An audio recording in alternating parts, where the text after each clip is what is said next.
Punjabi radio USA ਸੁਣ ਰਹੇ ਸਾਰੇ ਹੀ ਸਰੋਤਿਆਂ ਦਾ ਸਵਾਗਤ ਕਰਦੇ। ਤੁਸੀਂ ਜੁੜੇ ਹੋ ਪੰਜਾਬੀ ਰੇਡੀਓ USA ਦੇ ਨਾਲ ਤੇ ਪ੍ਰੋਗਰਾਮ ਖਬਰ ਤੇ ਨਜ਼ਰ ਵਿੱਚ ਹੋਣਗੇ ਸਾਡੇ ਨਾਲ ਬਲਤੇਜ ਪੰਨੂ ਜੀ ਦੱਸਣਗੇ ਭਾਰਤ ਵਿੱਚ ਪੰਜਾਬ ਦੇ ਵਿੱਚ ਕੀ ਕੁਛ ਵਾਪਰਿਆ। ਖਬਰਾਂ ਤੇ ਨਜ਼ਰ ਮਾਰਾਂਗੇ।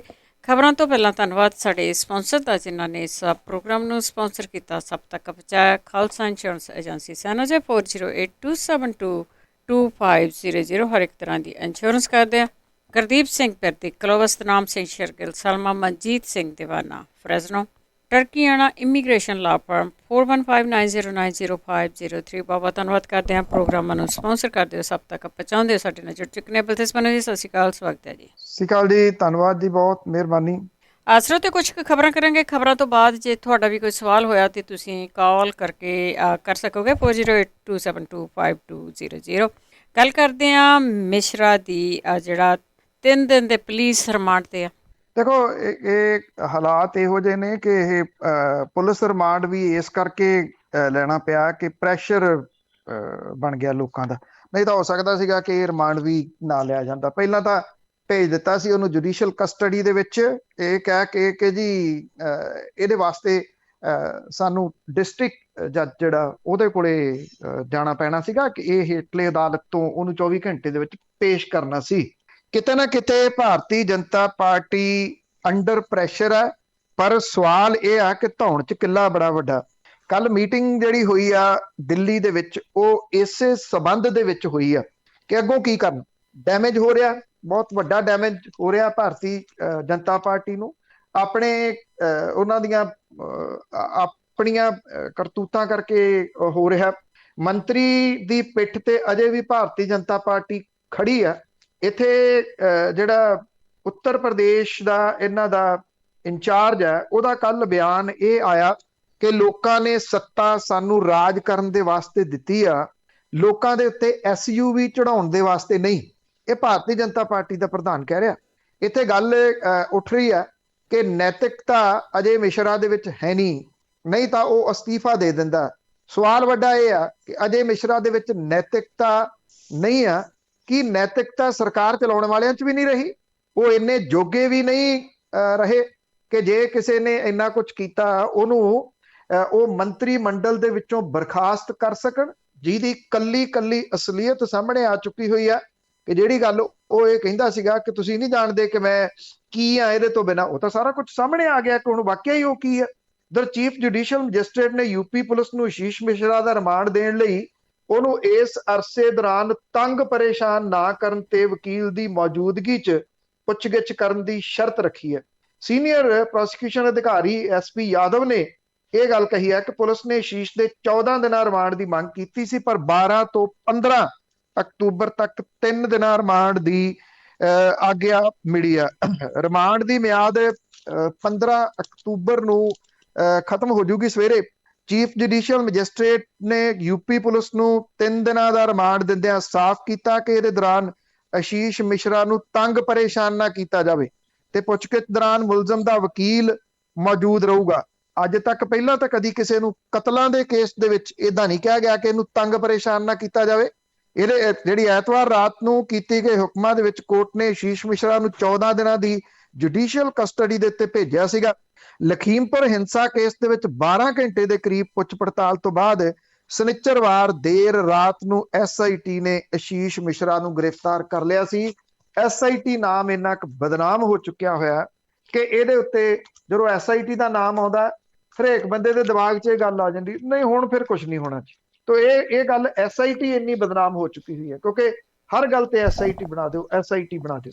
ਬਿਲਕੁਲ ਜੀ, ਇਹਦਾ ਨਾਂ ਹੀ ਇਦਾਂ ਦਾ ਆ SIT, ਸਿੱਟ ਤੇ ਸਿੱਟ ਤੋਂ ਬਾਅਦ ਬੰਦਾ ਉੱਠਦਾ ਵੀ ਹੈ ਨਹੀਂਗਾ।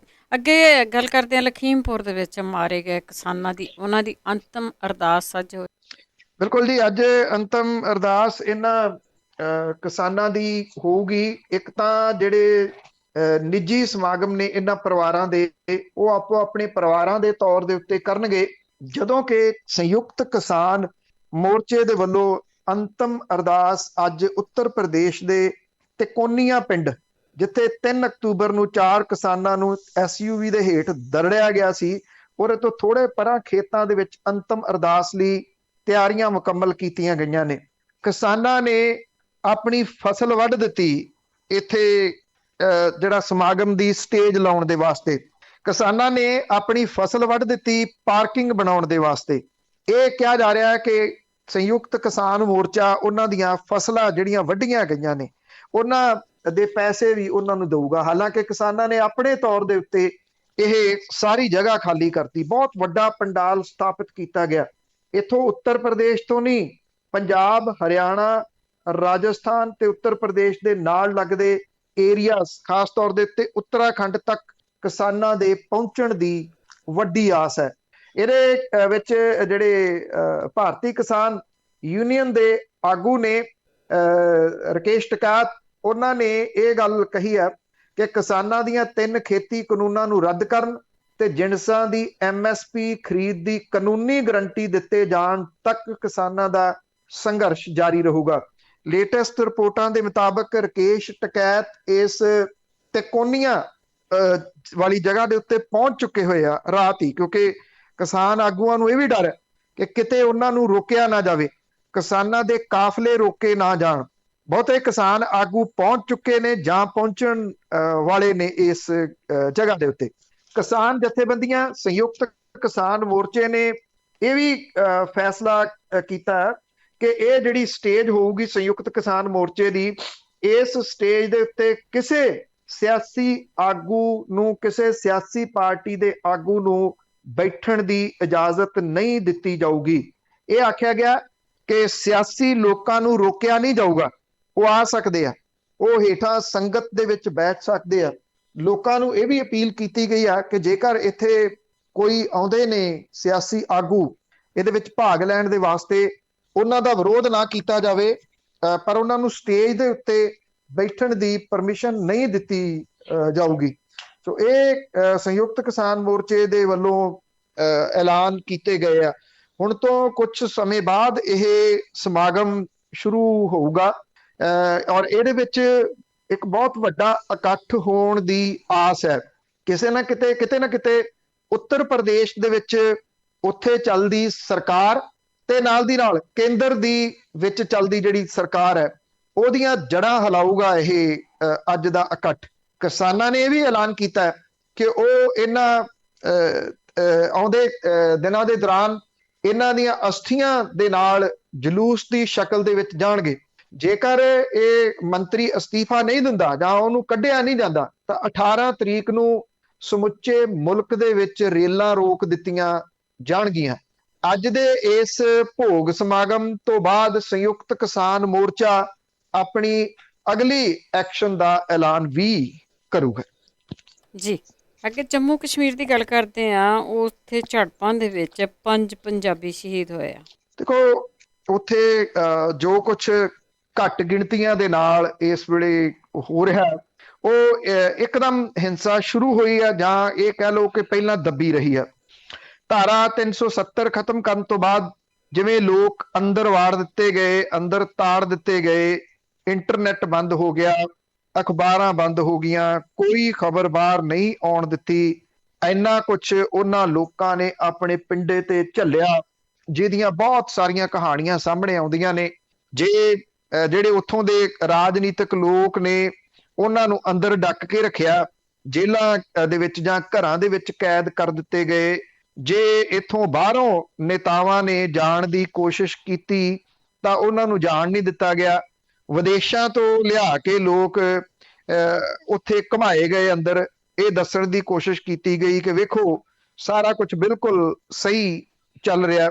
ਇਹਦੇ ਬਾਵਜੂਦ ਹੁਣ ਜਿਸ ਤਰੀਕੇ ਦੇ ਨਾਲ ਨਵੀਂ ਹਿੰਸਾ ਫੇਰ ਸ਼ੁਰੂ ਹੋ ਗਈ ਆ, ਬਹੁਤ ਫਿਕਰਮੰਦੀ ਵਾਲੀ ਆ। ਜਿੱਥੇ 2-3 ਦਿਨ ਪਹਿਲਾਂ ਇੱਕ ਪ੍ਰਿੰਸੀਪਲ ਮਾਰੇ ਗਏ, ਇੱਕ ਟੀਚਰ ਮਾਰੇ ਗਏ, ਉਹ ਪ੍ਰਿੰਸੀਪਲ ਸਿੱਖ ਭਾਈਚਾਰੇ ਦੇ ਵਿੱਚੋਂ ਸਨ।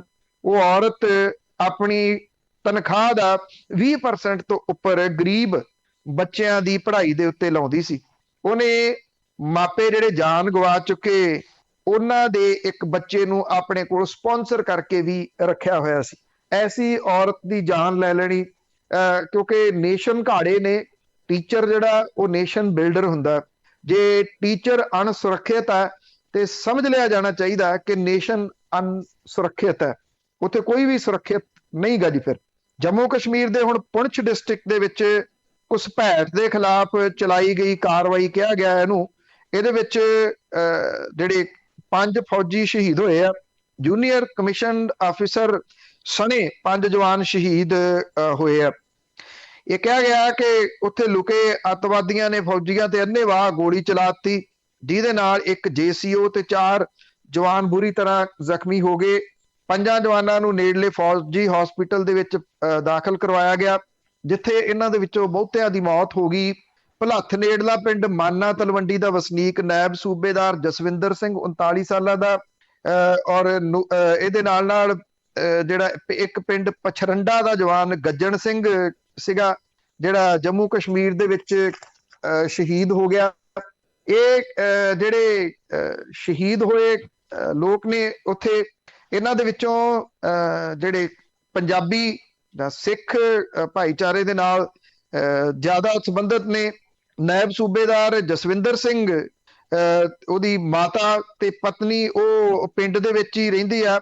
ਮੁਕਾਬਲੇ 'ਚ ਸ਼ਹੀਦ ਹੋਏ ਪਿੰਡ ਪਛਰੰਦਾ ਦੇ ਜਵਾਨ ਗੱਜਣ ਸਿੰਘ ਦਾ 1 ਸਾਲ ਪਹਿਲਾਂ ਵਿਆਹ ਹੋਇਆ ਸੀ ਅਜੇ।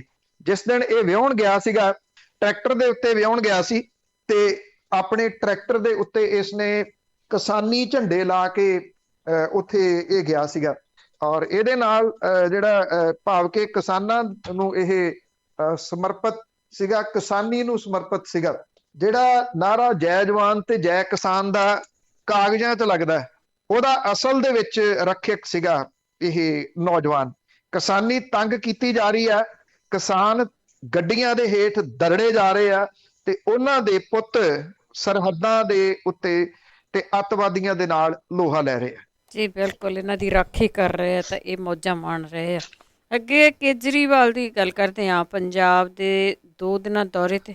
ਅਰਵਿੰਦ ਕੇਜਰੀਵਾਲ ਹੋਰੀ ਫੇਰ ਪੰਜਾਬ ਦੇ ਦੌਰੇ ਦੇ ਉੱਤੇ ਆ, ਸ਼ਾਇਦ ਬਾਰ-ਬਾਰ ਆਉਣਗੇ। ਸਿਆਸੀ ਗਤੀਵਿਧੀਆਂ ਨੇ ਤੇਜ਼ ਕੀਤੀਆਂ ਨੇ। ਅੱਜ ਅਰਵਿੰਦ ਕੇਜਰੀਵਾਲ ਪੰਜਾਬ ਦੇ 2 ਦਿਨਾਂ ਦੌਰੇ ਤੇ ਆ ਰਹੇ ਆ। ਇਹਦੇ ਵਾਸਤੇ ਉਹ ਜਲੰਧਰ ਦੌਰੇ ਦੇ ਉੱਤੇ ਆਉਣਗੇ, ਕਿਉਂਕਿ ਇੱਥੇ ਇੱਕ ਜਿਹੜਾ ਚੱਲ ਪਿਆ ਹੋਇਆ, ਜਿਹੜਾ ਧਾਰਮਿਕ ਤੌਰ ਦੇ ਉੱਤੇ ਇਹ ਦੱਸਣ ਦੇ ਵਾਸਤੇ ਕਿ ਕੌਣ ਕਿਹੜੇ ਧਾਰਮਿਕ ਸਥਾਨਾਂ ਦੇ ਉੱਤੇ ਕਿੰਨਾ ਜਾਂਦਾ। ਕਿਸੇ ਇੱਕ ਧਾਰਮਿਕ ਸਥਾਨ ਦੀ ਗੱਲ ਨਹੀਂ, ਸਾਰਿਆਂ ਦੀ ਆ ਕਿ ਉੱਥੇ ਜਾ ਕੇ ਮਹਿਜ਼ ਵੋਟਾਂ ਬਟੋਰਨ ਦੇ ਵਾਸਤੇ ਨਹੀਂ ਕੀਤਾ ਜਾਂਦਾ। ਕਿਉਂਕਿ ਪੰਜਾਬ ਦੇ ਮਸਲੇ ਜਿਹੜੇ ਇਸ ਵੇਲੇ ਮੂੰਹ ਅੱਡੀ ਖੜੇ ਆ, ਉਹ ਤਾਂ ਇਸ ਤਰੀਕੇ ਨਾਲ ਹੱਲ ਨਹੀਂ ਹੋਣੇ ਕਿਸੇ ਜਗ੍ਹਾ ਦੇ ਉੱਤੇ ਮੱਥਾ ਟੇਕ ਕੇ, ਉਹ ਤਾਂ ਹੱਲ ਹੋਣੇ ਨੇ ਗਵਰਨੈਂਸ ਦੇ ਨਾਲ। ਜੇ ਤੁਸੀਂ ਸਰਕਾਰ ਬਣਾਉਣੀ ਆ ਤਾਂ ਤੁਸੀਂ ਵੱਖਰਾ ਕੀ ਕਰੋਗੇ, ਇਹਦੇ ਸੰਬੰਧੀ ਕੁਝ ਸਾਹਮਣੇ ਆਵੇ। ਮੁਫਤ ਵਾਲੀਆਂ ਚੀਜ਼ਾਂ ਛੱਡ ਕੇ ਫੇਰ ਤਾਂ ਕਹਾਣੀ ਸਮਝ ਆਉਂਦੀ ਹੈ। ਇੱਥੇ ਹੁਣ ਅਰਵਿੰਦ ਕੇਜਰੀਵਾਲ ਹੁਰੀ ਜਲੰਧਰ ਦੇ ਵਿੱਚ ਸਥਿਤ ਦੇਵੀ ਤਲਾਬ ਮੰਦਿਰ ਦੇ ਵਿੱਚ ਮੱਥਾ ਟੇਕਣਗੇ। ਅੰਮ੍ਰਿਤਸਰ ਹਵਾਈ ਅੱਡੇ ਦੇ ਉੱਤੇ ਆਉਣਗੇ, 6 ਵਜੇ ਜਲੰਧਰ ਦੇਵੀ ਤਲਾਬ ਜਾਣਗੇ।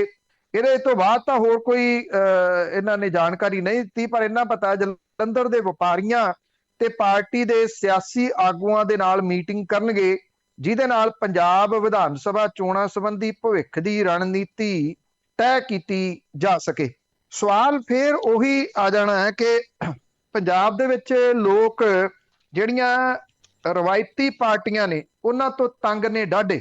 ਉਹ ਵੋਟ ਤਾਂ ਪਾਉਣਾ ਚਾਹੁੰਦੇ ਆ, ਪਰ ਅਰਵਿੰਦ ਕੇਜਰੀਵਾਲ ਦੀਆਂ ਜਿਹੜੀਆਂ ਨੀਤੀਆਂ ਨੇ ਜਾਂ ਆਮ ਆਦਮੀ ਪਾਰਟੀ ਦੀਆਂ ਨੀਤੀਆਂ ਨੇ, ਉਹ ਅਜਿਹੀਆਂ ਨੇ ਕਿ ਉਹ ਇੱਥੇ ਪੰਜਾਬੀਆਂ ਦੇ ਉੱਤੇ ਵਿਸ਼ਵਾਸ ਹੀ ਨਹੀਂ ਕਰ ਰਿਹਾ। ਜੇ ਕੋਈ ਵਾਲੰਟੀਅਰ ਉਹਦੇ ਖਿਲਾਫ ਕੋਈ ਗੱਲ ਕਰ ਦਿੰਦਾ ਤਾਂ ਕੈਪਟਨ ਅਮਰਿੰਦਰ ਸਿੰਘ ਹੋਰਾਂ ਦਾ ਸਲਾਹਕਾਰ ਹਰਚੰਦ ਸਿੰਘ ਬਰਸਟ, ਜਿਹੜਾ ਕਿ ਅੱਜ ਕੱਲ ਆਮ ਆਦਮੀ ਪਾਰਟੀ ਨੇ ਆਪਣਾ ਜਨਰਲ ਸੈਕਟਰੀ ਲਾਇਆ ਹੋਇਆ, ਉਹ ਝੱਟ ਦੇਣੀ ਉਹਦੇ ਪਰਚਾ ਕੱਢ ਕੇ ਉਸ ਵਾਲੰਟੀਅਰ ਨੂੰ ਪਾਰਟੀ ਦੇ ਵਿੱਚੋਂ ਲਾਂਭੇ ਕਰਨ ਦਾ ਹੁਕਮ ਦੇ ਦਿੰਦਾ। ਜੀ ਹਰ ਜਗ੍ਹਾ ਦੇ ਉੱਤੇ ਵਾਲੰਟੀਅਰ ਤੇਜ਼ੀ ਦੇ ਨਾਲ ਕੱਢੇ ਜਾ ਰਹੇ ਆ ਤਾਂ ਕਿ ਕੋਈ ਬੋਲਣ ਵਾਲਾ ਨਾ ਰਹੇ। ਜਿਹੜਾ ਬੋਲਦਾ ਉਹਨੂੰ ਨਾਲ ਦੀ ਨਾਲ ਸਾਈਡ ਲਾਈਨ ਕਰ ਦਿੱਤਾ ਜਾਂਦਾ ਹੈ। ਦੂਜੀਆਂ ਪਾਰਟੀਆਂ ਚੋਂ ਆਏ ਲੋਕਾਂ ਦੇ ਉੱਤੇ ਟੇਕ ਰੱਖ ਕੇ ਆਮ ਆਦਮੀ ਪਾਰਟੀ ਅੱਗੇ ਵਧਣਾ ਚਾਹੁੰਦੀ ਹੈ। ਕਿੰਨਾ ਅੱਗੇ ਵੱਧ ਸਕੂਗੀ ਇਹ ਜਿਹੜਾ ਜੀ ਉਹ ਵੇਖਣ ਵਾਲਾ ਹੋਊਗਾ। ਜੀ ਜੀ ਬਿਲਕੁਲ। ਅੱਗੇ ਬਿਜਲੀ ਦੀਆਂ ਕਾਫੀ ਦਿਨਾਂ ਤੋਂ ਗੱਲਾਂ ਬਾਤਾਂ ਹੋ ਰਹੀਆਂ, ਬਿੱਲ ਮਾਫ ਹੋ ਗਏ, ਬਿੱਲ ਘੱਟ ਹੋ ਗਿਆ, ਪਰ ਬਿਜਲੀ ਕੱਟ ਨੂੰ ਲੈ ਕੇ ਕਿਸਾਨਾਂ ਨੇ ਪਾਵਰਕਾਮ ਨੂੰ ਘੇਰਿਆ। ਦੇਖੋ, ਇਹ 1200 ਕਰੋੜ ਰੁਪਏ ਦਾ ਬੋਝ ਜਿਹੜਾ ਉਹ ਪਾਇਆ ਜਾ ਰਿਹਾ ਜਿਹੜੇ ਬਿੱਲ ਦਿੰਦੇ ਆ ਉਹਨਾਂ ਦੇ ਉੱਤੇ। ਇਹ ਅਜੀਬ ਗੱਲ ਹੈ ਕਿ ਜਿਹੜੇ ਬਿੱਲ ਔਨ ਟਾਈਮ ਭਰਦੇ ਆ ਉਹਨਾਂ ਦੇ ਉੱਤੇ ਹੋਰ ਬੋਝ ਪਊਗਾ। ਜਿਨ੍ਹਾਂ ਨੇ ਬਿੱਲ ਨਹੀਂ ਦਿੱਤੇ, ਡਿਫਾਲਟਰ ਹੋ ਗਏ, ਉਹਨਾਂ ਦੇ ਸਾਰੇ ਬਿੱਲ ਪੰਜਾਬ ਦੀ ਸਰਕਾਰ ਦੇ ਦੂਗੀ ਤੇ ਉਹਨਾਂ ਦੇ ਕਨੈਕਸ਼ਨ ਜਿਹੜੇ ਉਹ ਜੋੜ ਦਿੱਤੇ ਜਾਣਗੇ, ਤਾਂ ਕਿ ਇਹ ਇੱਕ ਕਿਸਮ ਦੇ ਨਾਲ ਲੋਕਾਂ ਨੂੰ ਅੱਗੋਂ ਡਿਫਾਲਟਰ ਹੋਣ ਲਈ ਉਤਸ਼ਾਹਿਤ ਕਰਨ ਦੇ ਵਾਸਤੇ ਹੀ ਸ਼ਾਇਦ ਸਰਕਾਰ ਕੰਮ ਕਰ ਰਹੀ ਹੈ। ਬਿੱਲ ਨਾ ਦਿਓ, ਘੱਟੋ ਘੱਟ ਚੋਣਾਂ ਤੋਂ ਸਾਲ ਕੁ ਪਹਿਲਾਂ ਨਾ ਦਿਓ, ਕਿਉਂਕਿ ਸਰਕਾਰ ਨੇ ਕੋਈ ਨਾ ਕੋਈ ਐਲਾਨ ਕਰ ਦੇਣਾ ਕਿ ਡਿਫਾਲਟਰ ਅਸੀਂ ਮਾਫ ਕਰਾਂਗੇ ਤੇ ਉਹਦੇ ਵਿੱਚ ਸਾਰੇ ਤੁਹਾਡੇ ਬਿੱਲ ਮਾਫ ਹੋ ਜਾਣੇ ਆ। ਮਾਫ ਕੋਈ ਪਾਰਟੀ ਨੇ ਨਹੀਂ ਕਰਨੇ, ਸਰਕਾਰ ਨੇ ਨਹੀਂ ਕਰਨੇ, ਲੋਕਾਂ ਦੇ ਗਲ ਪੈਣੇ ਆ। 1200 ਕਰੋੜ ਰੁਪਏ ਦਾ ਇਹ ਬੋਝ ਲੋਕਾਂ ਦੇ ਗਲ ਪੈ ਰਿਹਾ। ਹੁਣ ਸਰਵਾਈਵ ਕਿਵੇਂ ਕਰੇ ਪਾਵਰਕੌਮ, ਇਹ ਸਭ ਤੋਂ ਵੱਡਾ ਸਵਾਲ ਹੈ। ਸੁਖਬੀਰ ਸਿੰਘ ਬਾਦਲ ਨੇ ਐਸਾ 25-25 ਸਾਲ ਦਾ ਸਮਝੌਤਾ ਕਰਕੇ ਦਿੱਤਾ ਪ੍ਰਾਈਵੇਟ ਕੰਪਨੀਆਂ ਦੇ ਨਾਲ ਕਿ ਪੰਜਾਬੀ ਰੋਂਦੇ ਫਿਰਦੇ ਅੱਜ ਵੀ ਕਿ ਬਣੂਗਾ ਕੀ। ਉਹ ਸਮਝੌਤੇ ਰੱਦ ਕਰਾਂਗੇ। ਕਾਂਗਰਸ ਇਹ ਕਹਿ ਕੇ ਸੱਤਾ ਦੇ ਵਿੱਚ ਆ ਗਈ। ਕੈਪਟਨ ਅਮਰਿੰਦਰ ਸਿੰਘ ਹੁਰੀ 4.5 ਸਾਲ ਆਪਣੇ ਸ਼ਾਹੀ ਮਹਿਲ ਚੋਂ ਨਹੀਂ ਨਿਕਲੇ। ਉਹਨਾਂ ਨੂੰ ਚੇਤਾ ਹੀ ਭੁੱਲ ਗਿਆ ਵੀ ਕੋਈ ਵਾਅਦੇ ਵੀ ਉਹ ਕਰਕੇ ਲੋਕਾਂ ਦੇ ਨਾਲ ਆਏ ਸੀ। ਜਾਣਾ ਪੈ ਗਿਆ ਉਹਨਾਂ ਨੂੰ। ਮੁੱਖ ਮੰਤਰੀ ਬਦਲ ਗਿਆ। ਮੁੱਖ ਮੰਤਰੀ ਬਦਲਣ ਦੇ ਜਿਹੜੀਆਂ ਮੁੱਖ ਮੰਗਾਂ ਰਹੀਆਂ ਉਹਦੇ ਵਿੱਚ ਬੇਅਦਬੀ ਕਾਰਡ, ਚਿੱਟਾ ਤੇ ਪਾਵਰ ਪਰਚੇਜ਼ ਐਗਰੀਮੈਂਟ ਸੀ। ਮੁੱਖ ਮੰਤਰੀ ਬਦਲ ਗਏ। ਉਦੋਂ ਬਾਅਦ ਅੱਜ ਕੱਲ ਰੇਡੀਓ ਦੇ ਉੱਤੇ ਐਡਾਂ ਚੱਲਣ ਲੱਗ ਗਈਆਂ, ਘਰ ਘਰ ਦੇ ਵਿੱਚ ਚੱਲੇ ਗੱਲ ਚੰਨੀ ਕਰਦਾ ਮਸਲੇ ਹੱਲ। ਮਸਲਾ ਕਿਹੜਾ ਹੱਲ ਕੀਤਾ ਉਹ ਅਜੇ ਤੱਕ ਸਮਝ ਨਹੀਂ। ਸ਼ਾਇਦ ਹੋ ਸਕਦਾ ਖੁਰਦਬੀਨ ਲੈ ਕੇ ਲੱਭਣਾ ਪਏ ਵੀ ਆਹ ਮਸਲਾ ਹੱਲ ਹੋ ਗਿਆ। ਜਦੋਂ ਕਿਸੇ ਮਸਲੇ ਤੇ ਗੱਲ ਹੀ ਸ਼ੁਰੂ ਨਹੀਂ ਤੁਸੀਂ ਕੀਤੀ ਤੇ ਫਿਰ ਉਹ ਮਸਲਾ ਹੱਲ ਤੁਸੀਂ ਕਿਵੇਂ ਕਰਵਾ ਦਿੱਤਾ। ਜਿਹੜੇ ਚਾਪਲੂਸਾਂ ਦੇ ਵਿੱਚ ਕੈਪਟਨ ਅਮਰਿੰਦਰ ਸਿੰਘ ਘਿਰੇ ਸੀ, ਉਹਨਾਂ ਹੀ ਚਾਪਲੂਸਾਂ ਦੇ ਵਿੱਚ ਚਰਨਜੀਤ ਸਿੰਘ ਚੰਨੀ ਹੁਰੀ ਘਿਰਦੇ ਨਜ਼ਰ ਆ ਰਹੇ ਆ। ਇਸ ਵੇਲੇ ਹਾਲਾਤ ਪੰਜਾਬ ਦੇ ਇਹ ਬਣ ਗਏ ਆ ਕਿ 6-6 ਘੰਟੇ ਦੇ ਕੱਟ ਸ਼ਹਿਰਾਂ ਦੇ ਵਿੱਚ ਲੱਗ ਰਹੇ ਆ। ਇਹਨਾਂ 6-6 ਘੰਟੇ ਦੇ ਕੱਟ ਇਹ ਤਾਂ ਸ਼ਹਿਰਾਂ 'ਚ ਲੱਗ ਰਹੇ ਆ। ਪਿੰਡਾਂ ਦੇ ਵਿੱਚ ਹਾਲਾਤ ਇਹ ਆ ਕਿ ਉਹਨਾਂ ਕੋਲੇ ਫੋਨ ਰੀਚਾਰਜ ਕਰਨ ਜੋਗੀ ਬੱਤੀ ਮਸੀਂ ਆਉਂਦੀ ਆ। ਉੱਥੇ ਇਦੋਂ ਵੀ ਮੰਦੇ ਹਾਲ ਆ। ਥਾਂ ਥਾਂ ਦੇ ਉੱਤੇ ਲੋਕਾਂ ਨੇ ਪਾਵਰਕੌਮ ਦੇ ਜਿਹੜੇ ਗ੍ਰਿਡ ਨੇ ਉਹਨਾਂ ਨੂੰ ਘੇਰਨਾ ਸ਼ੁਰੂ ਕਰ ਦਿੱਤਾ। ਜਲੰਧਰ ਦੇ ਵਿੱਚ ਹਾਈਵੇ ਘੇਰ ਲਿਆ, ਨੈਸ਼ਨਲ ਹਾਈਵੇ ਘੇਰ ਲਿਆ। 2 ਘੰਟੇ ਆਵਾਜਾਈ ਰਹੀ। ਹੁਣ ਤਾਂ ਹਾਲਾਤ ਇਹ ਆ ਕਿ ਜੇ ਘਰੋਂ ਨਿਕਲਣਾ ਤੇ ਮੰਨ ਲਓ ਜਿਹੜੀ ਤੁਸੀਂ ਡੈਸਟੀਨੇਸ਼ਨ ਤੇ ਜਾਣਾ ਉਹਦੀ 2 ਘੰਟੇ ਦੀ ਡਰਾਈਵ ਆ, 2 ਘੰਟੇ ਦੀ ਉਹ ਤੇ 4 ਘੰਟੇ ਜਾਮ ਨਾਲ ਲਾ ਕੇ ਚੱਲਿਓ ਵੀ ਕੋਈ ਪਤਾ ਨਹੀਂ ਕਿਹੜੀ ਜਗ੍ਹਾ ਦੇ ਉੱਤੇ ਆ ਕੇ ਲੋਕ ਬਹਿ ਜਾਣੇ ਹਾਈਵੇ ਤੇ, ਉਹਨਾਂ ਨੇ ਤੁਹਾਡਾ ਰਾਹ ਘੇਰ ਲੈਣਾ ਤੇ ਤੁਸੀਂ ਉਹਦੇ ਵਿੱਚ ਫਸ ਕੇ ਕਿਸੇ ਹੋਰ ਪਾਸੇ ਨਿਕਲਣ ਜੋਗੇ ਨਹੀਂ ਰਹਿਣਾ। ਕੋਲੇ ਦੀ ਘਾਟ ਹੈ। ਕੋਲੇ ਦੀ ਘਾਟ ਇੱਕਦਮ ਆਈ ਕਿਉਂ, ਇਹ ਸਭ ਤੋਂ ਵੱਡਾ ਸਵਾਲ ਹੈ। ਜਦੋਂ ਇਹਨਾਂ ਕੰਪਨੀਆਂ ਦੇ ਨਾਲ ਸਾਈਨ ਦੇ ਵਿੱਚ ਹੈ ਕਿ 30 ਦਿਨ ਦੇ ਕੋਲਾ ਇਹ ਆਪਣੇ ਕੋਲ ਰੱਖਣਗੇ, ਕਿਉਂ ਨਹੀਂ ਲੈ ਸਕੇ ਇਹ ਕੋਲਾ? ਇਹਨਾਂ ਨੇ ਕਿਉਂ ਨਹੀਂ ਲਿਆ? ਇਹ ਵੱਡਾ ਸਵਾਲ ਹੈ। ਇਹਦੇ ਉੱਤੇ ਇਹਨਾਂ ਦੇ ਸਮਝੌਤੇ ਰੱਦ ਕੀਤੇ ਜਾ ਸਕਦੇ ਆ, ਪਰ ਰੱਦ ਇਹਨਾਂ ਨੇ ਕਰਨੇ ਨਹੀਂ। ਕਿਉਂਕਿ ਗੱਲ ਇਹ ਆ, ਟੈਚੀ ਕੇਸ ਪਹਿਲਾਂ ਦੂਜੇ ਪਾਸੇ ਜਾਂਦੇ ਸੀ, ਹੁਣ ਦੂਜੇ ਪਾਸੇ ਤੀਜੇ ਥਾਂ ਦੇ ਉੱਤੇ ਜਾਣੇ ਸ਼ੁਰੂ ਹੋ ਜਾਣਗੇ। ਜਦੋਂ ਤੁਸੀਂ ਹੱਥ ਵੱਢ ਕੇ ਪ੍ਰਾਈਵੇਟ ਕੰਪਨੀਆਂ ਨੂੰ ਦੇ ਦਿੱਤੇ, ਉਦੋਂ ਬਾਅਦ ਤੁਸੀਂ ਬਹੁਤਾ ਕੁਝ ਕਰ ਹੀ ਨਹੀਂ ਸਕਦੇ। ਨਵਜੋਤ ਸਿੰਘ ਸਿੱਧੂ ਹੋਰੀ ਟਵੀਟ ਕਰੀ ਜਾਂਦੇ ਆ, ਇਹੀ ਉਹ ਕਰ ਸਕਦੇ ਆ। ਇਦੋਂ ਬਾਅਦ ਨਵਜੋਤ ਸਿੰਘ ਸਿੱਧੂ ਦੇ ਪੱਲੇ ਕੁਝ ਨਹੀਂ ਹੈਗਾ ਸਿਵਾਏ ਟਵੀਟ ਕਰਨ ਤੋਂ। ਉਹ ਕਹਿੰਦੇ ਜੀ ਇਸ ਮਸਲੇ ਦਾ ਹੱਲ ਤਾਂ ਅਸਲ ਦੇ ਵਿੱਚ ਜਿਹੜੇ ਸੋਲਰ ਹੈ ਉਹ ਆ, ਛੱਤਾਂ ਦੇ ਉੱਤੇ ਸੋਲਰ ਲਾ ਕੇ ਤੇ ਉਹਨੂੰ ਗ੍ਰਿਡ ਦੇ ਨਾਲ ਜੋੜੋ। ਗੱਲ ਤਾਂ ਬੜੀ ਸਿਆਣੀ ਆ। ਇਹ ਕੋਈ ਰਾਤੋਂ ਰਾਤ ਹੋ ਜਾਣ ਵਾਲੀ ਥੋੜੀ ਆ।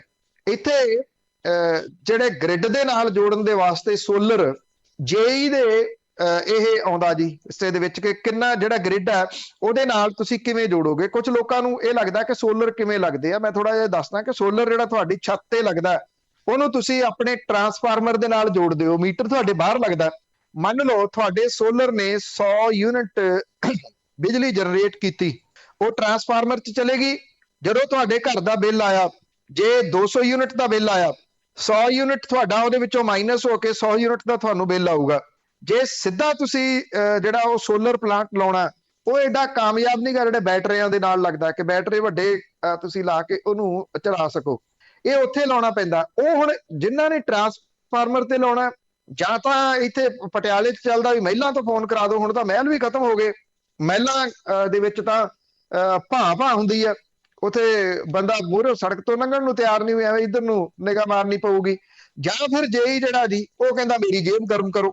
ਉਹ ਜਿੰਨੀ ਦੇਰ ਤੱਕ 20-25 ਹਜ਼ਾਰ ਰੁਪਇਆ ਜੇਈ ਆਪਣੀ ਜੇਬ 'ਚ ਨਹੀਂ ਪਾਉਂਦਾ, ਉਹ ਤੁਹਾਡੀ ਉਸ ਫਾਈਲ ਨੂੰ ਮਨਜ਼ੂਰੀ ਨਹੀਂ ਦਿੰਦਾ ਜਿਹੜੀ ਕਿ ਗ੍ਰਿਡ ਦੇ ਉੱਤੇ ਬਿਜਲੀ ਜਾਣੀ ਹੈ।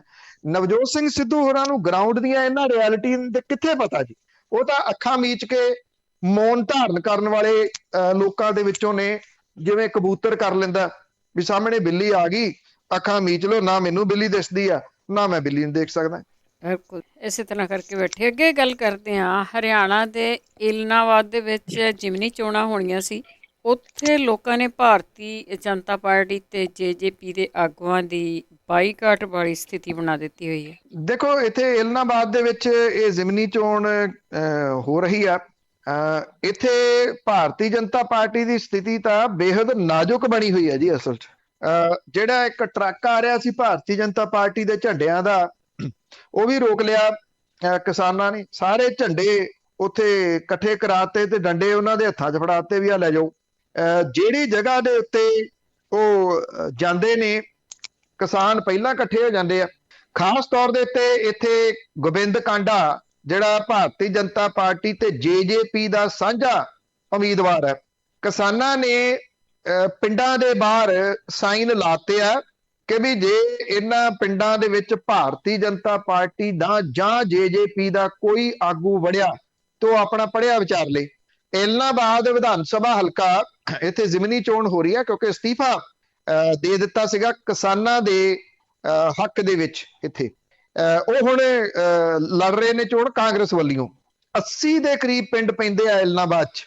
ਇਹਦੇ ਵਿੱਚੋਂ ਰਾਏਪੁਰ, ਅੰਮ੍ਰਿਤਸਰ ਕਲਾਂ, ਬੁੱਢੀ ਮੋੜੀ ਸਣੇ ਦਰਜਨ ਦੇ ਕਰੀਬ ਪਿੰਡਾਂ ਦੇ ਵਿੱਚ ਪੋਸਟਰ ਲੱਗੇ ਆ।